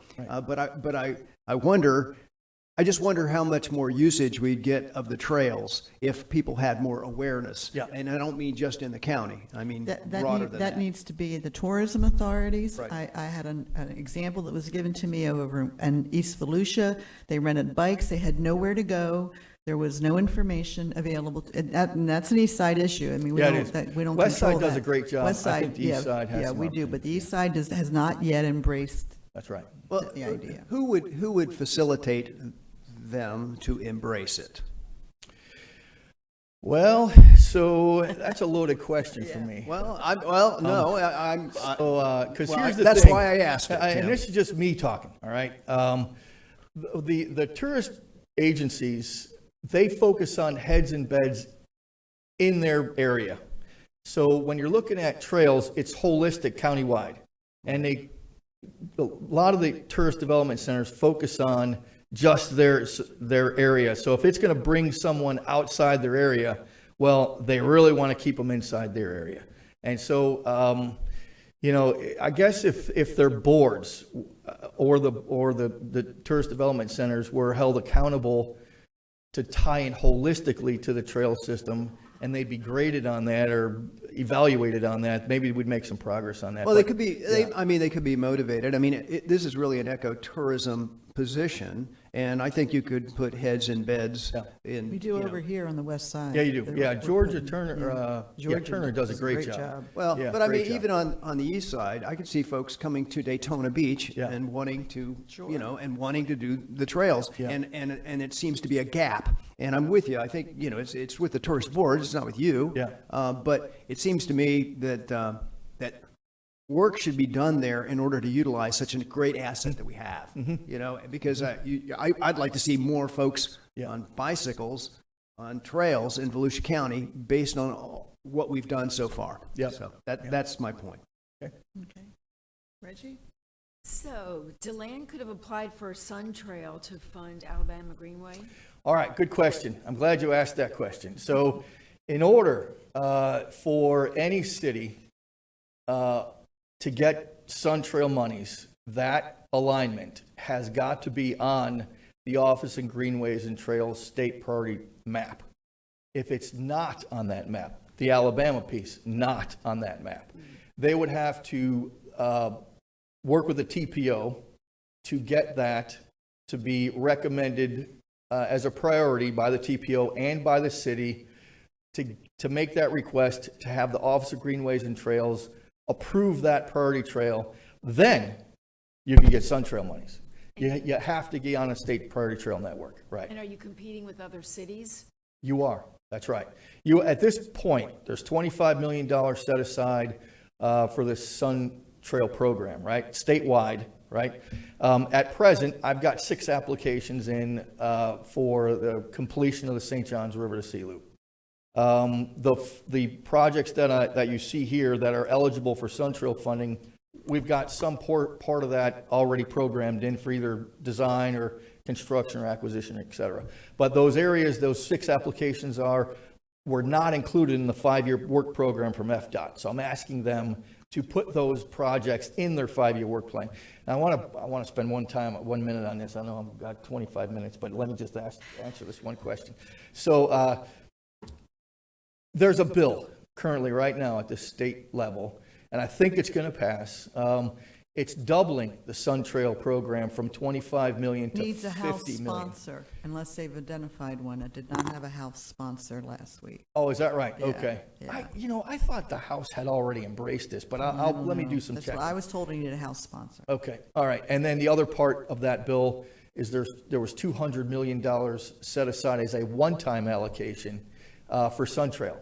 So if we get a House sponsor, right, you'd be potentially looking at $225 million next year. And then another, and that 25 million would carry on year over year, but that 200 was just a one-time shot. Now, if that passed, then, those 6 projects I would request to be pushed up into earlier in the 5-year work plan so we can complete those trails quicker than later. Right. Allison? Stacy? Two questions, really. First is that what are the opening hours at the Welcome Center, or what are you expecting them to be open? And what's the hours? I'm sure that it's a stupid question, but is the trail open 24/7? Yeah, right. I got a 365? question about that recently, right? So the trails are open sunrise to sunset. So do folks, though, get on the trail after dark? I don't have a police officer running, through the whole 92 miles of trails, right? But technically, when you look online or post it on, it's sunrise to sunset for our trails. Pretty much. If we went anything other than that, it's unsafe. If you try to drive on a trail in the dark, not to say I have, but if you if you do, it's not easy to actually see the trail in front of you when you're especially under some of the tree canopy there. You can't, it's not safe. So I don't think we'll be able to actually open up our trails after dark, without liability issues, right?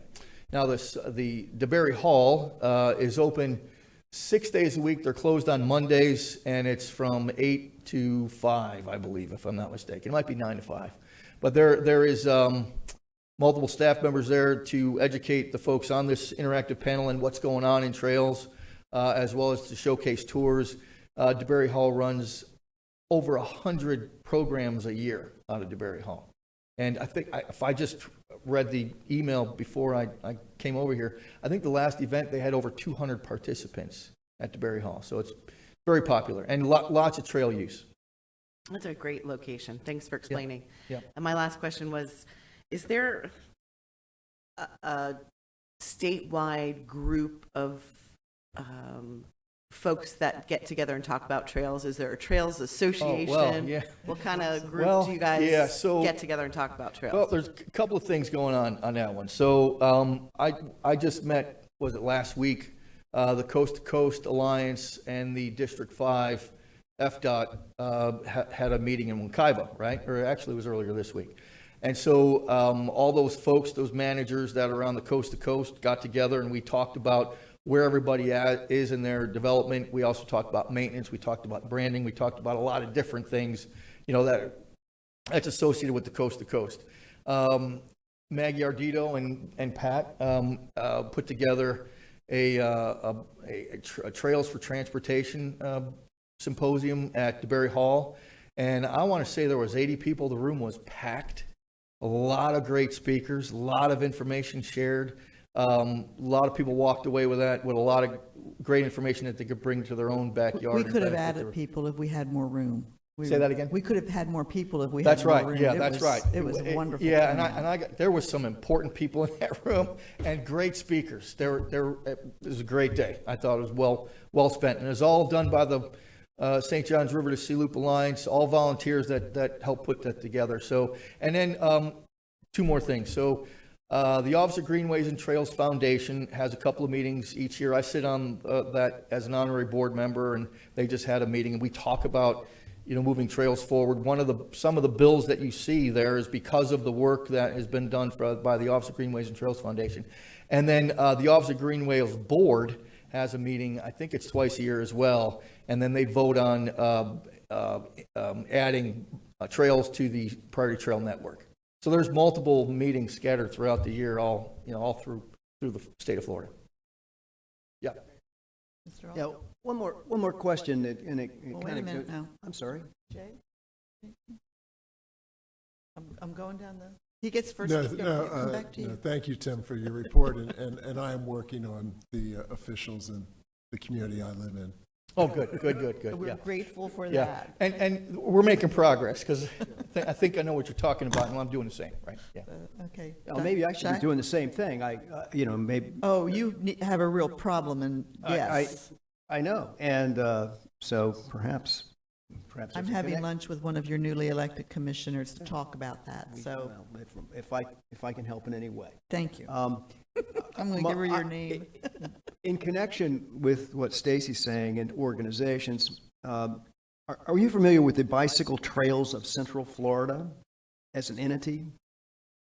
BPAC I'm more familiar with. I'm not sure I've ever spoke at that, what you're just talking about. I don't know them, but this is part of a Visit Florida ad, okay? It's on the internet, and if you pull up Central Florida, bicycle trails in Central Florida, it pops up. And Volusia County is not mentioned within that, which is disturbing because it's Central Florida. Yeah. It's not just Florida in general. Yeah. And it's a paid advertisement that pops up first. So I was looking at it, I thought, we should be a part of that, particularly Yes. if we're top 5 in the state of Florida. Yeah. And but in going through that, in the 100 Florida Trails, which is another group, we are mentioned there, which is nice, at least within the top 100 of essentially, and that's a non-paid, link. But anyway, because I wonder too about the organizations and those, the cycling group, those guys are tight and they come to places and they facilitate this tourism and I just want to get a part of that as best we can. And sometimes we're mentioned and sometimes we're not. Yeah. My sister and her husband and another couple went to the Withlahoochee, which is over on the west side. They stayed overnight. They all went out to dinner. They all went out and had drinks before. They paid for a hotel room. She said it was probably $1,000 each couple, and adding to their economy over in it's the right on, kind and it of was on the it's trail. the right It was- kind they of went tourism, because yeah. of the trail. No Yeah. question. You're right. Yeah, and Winter Garden is another great example. Winter Garden is great. How a trail has actually just transformed a community. It has, yeah, it absolutely has done that. it's a I just have a success couple quick Yeah. things, because I know we're running down on time. One, thank you for putting the River to Sea Loop Alliance in the report. It was very generous of you, and we are grateful. You for guys it. are a great partner. Well, we I mean, are holy grateful. cow, what you guys do is amazing. Well, we thank you for that. Also, we talked about our cities. I had a call from Miami Corp when they're getting ready to do their Edgewater deal out of Reflections. Yeah. They want a segment from Reflections out to the main trail. Perfect, yeah. And so have they talked to you Well, or it Edgewater? wouldn't be me. They would be going through the clay shop, right? But what I'm hearing, is that, There's an issue with the underpass on 95. okay. We got to work that one out. Yep.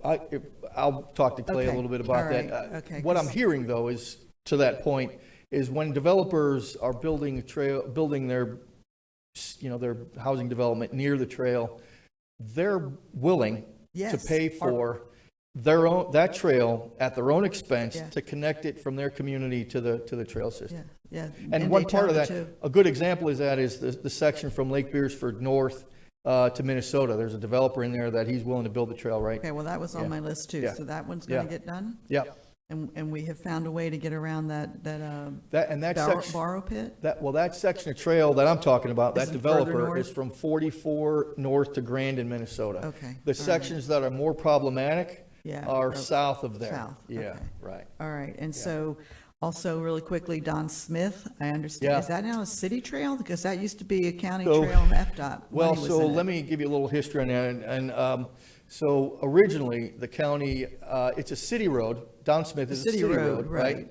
We had the trail in the right-of-way on Don Smith, which is on the east side of Was Don on the- Smith. Was on the east side. Right, because there's a wide sidewalk Then there. it So got it moved makes over to sense the to west just side. Yeah. take that 8-foot sidewalk and make it 12 feet, still off the road, right? There's a curb and then the trail.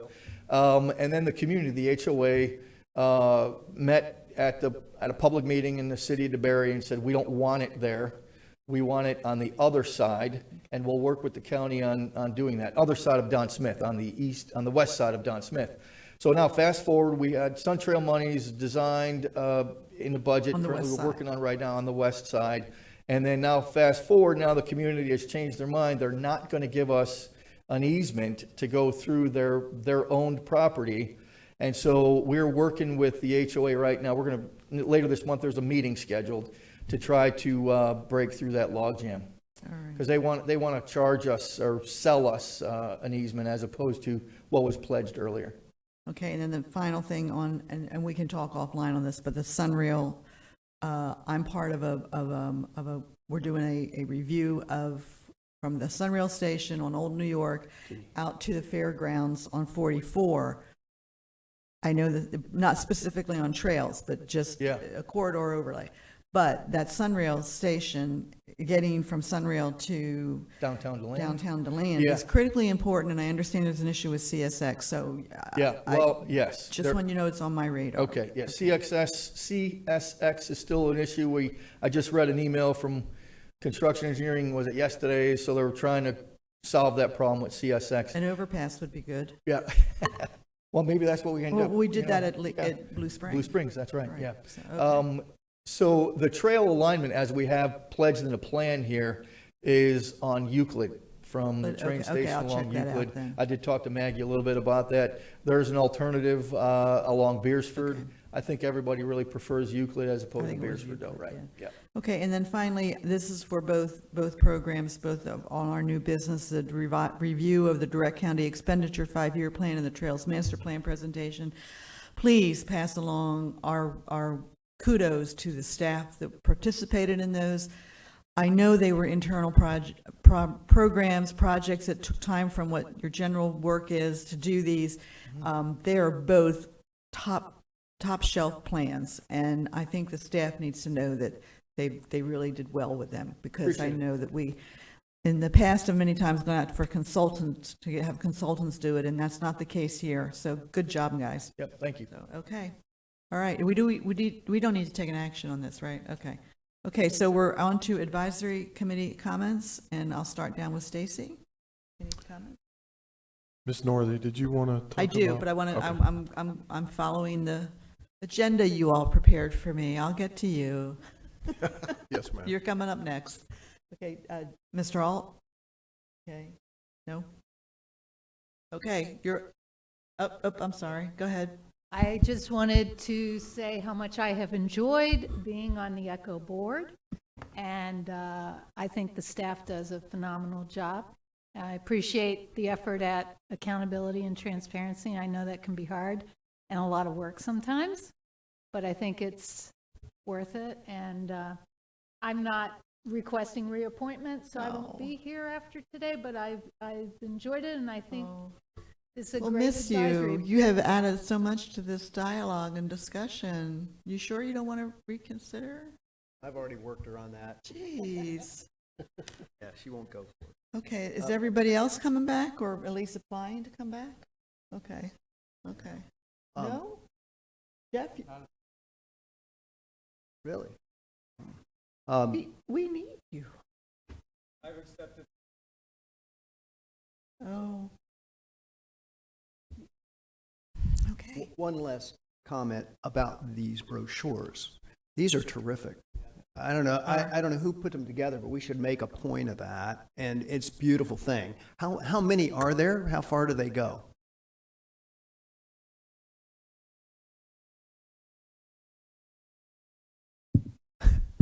Still working on doing one for each city. So we've done 4 cities right now: Deltona, Edgewater, Ormond Beach, and DeLand. So we're working on doing the rest, and also a countywide infographic, rack card, to see the whole county project. Yeah, it's just good, because what it really kind of brings to home ECHO by city, and I think that's a terrific thing, because a lot of times it can be overwhelming, all these projects everywhere and all that, but to bring it in there directly is a terrific thing, and you handed them out there at the YMCA in Ormond. Yes.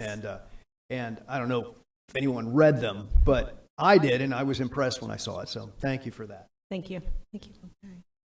Okay, Mr. Brown, you want to talk to us about Lake Helen? Only if you want me to, yes, ma'am. Yes, I do. I think that Yes, the ma'am. board or the committee would like to hear the results of your meeting. Yes, ma'am. So Brad Kendra and I met, I believe it was February 1st, for about an hour with the city of Lake Helen, specifically the city administrator, the mayor, the city attorney were in attendance. And I think we had a productive meeting.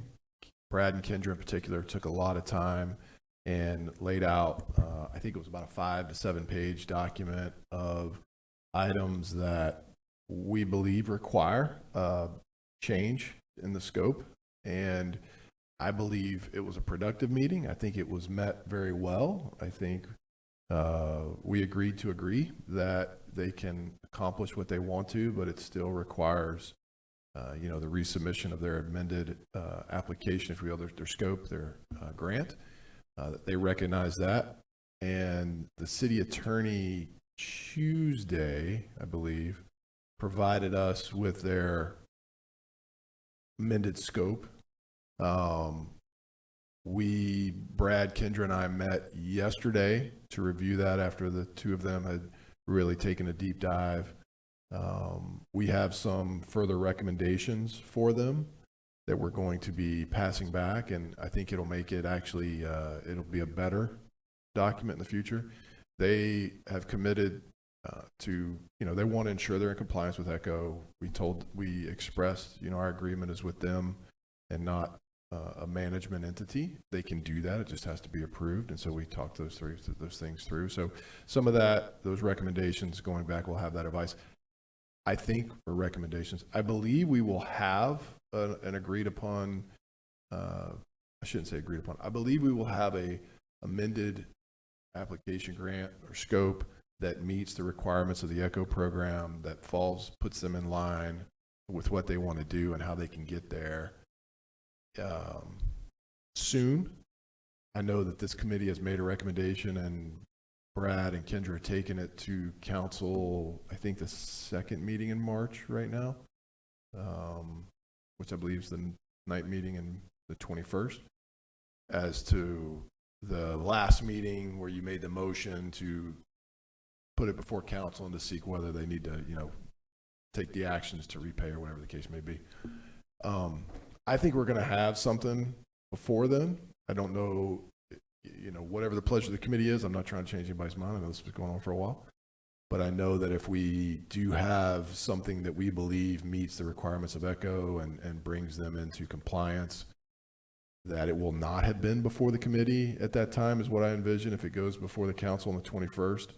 So I don't know if the committee is willing to entertain possibly, if we do have something that staff believes and I believe meets the requirements of ECHO, do you want that brought back here before it goes to the county council for your consideration?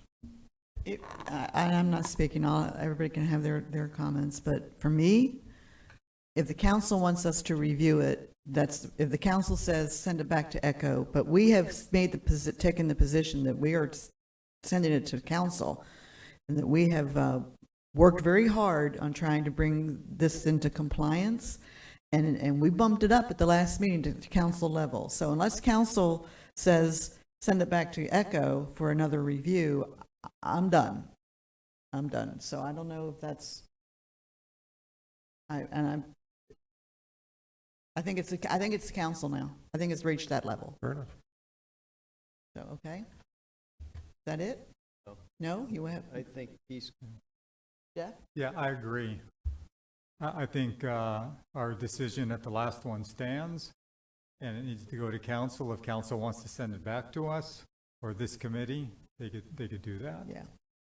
Yeah, That's council's. And I don't disagree at all with that, but when it goes in front of council, I guess you'll explain the situation and that you believe, in fact, it has merit or it's close to having merit and should come back. I mean, because if it's just, if what we had proposed was, hey, how do you get the money back, right? And whether you want to take action to get the money back, that's what was going to go in front of council. Now you'll give them this additional information. Correct. Okay. Mr. Burbaugh, did you have, I see you tapping, no? Oh, okay, all right, okay. Any other business to come? Do we have any, are we supposed to take public, we don't have any other public participation, right, okay. I did have one comment, not related to Creative Arts Cafe, but just wanted to say thank you to everyone for your service over the last 2 years. You probably all remember the first meeting that I was the staff person. Carmen had a family emergency, so I was a deer in a headlight look giving you, but thank you for your patience. Thank you for your wisdom. I've learned a lot from all of you, and understanding the context and the history of the program, and I really think it's been a good year. for ECHO. We've taken it to the next level with your help and improved the program and done it transparently and with integrity. And that's a partnership, so thank you. For those of you that are staying, I look forward to continue working with you. And those of you who move off the board, you're not off the hook. I still have your phone number. So thank you. And one request I would make, at the last council meeting, I think it was very helpful when we had Volusia Forever Council or Volusia Forever committee members come and speak to the Volusia Forever item. Given that you do have new council members and you are not their appointees, I think it helps when we have our volunteer advisory boards come speak in support of the direct county expenditure plan and the grants. So I would encourage you to please, on March 7th is when we're bringing it to council, the direct county expenditure plan and the grants. And if you cannot make it in person, if you could please reach out to voice your support. It was unanimous, so I'm assuming everyone supported it, but that would certainly be appreciated, I think, by the new council to get multiple perspectives on the issue. Do you know what time that'll be on the agenda? I know it's not, they start, what time, what is the time they start now? 10 o'clock. They start at 9 o'clock now? Start at 10 now. They start at 10, okay, well, I'm good then, okay. Well, we believe it will be a numbered item, so hopefully Sure. directly after consent. With that, I just want to add I'm sorry to see Sarah Lee and Jeffrey go. I think they have been great members of this committee, and your voices will be missed on things that we sometimes don't think about. Everybody comes with a different idea, and what's come from you two has been great. So I will miss you personally. And with that, is there, we're adjourned. We don't make a motion, do we, Mr. Patterson? You're the guy. Thank you, staff, for your continued support. I'm taking my book, by the way, so I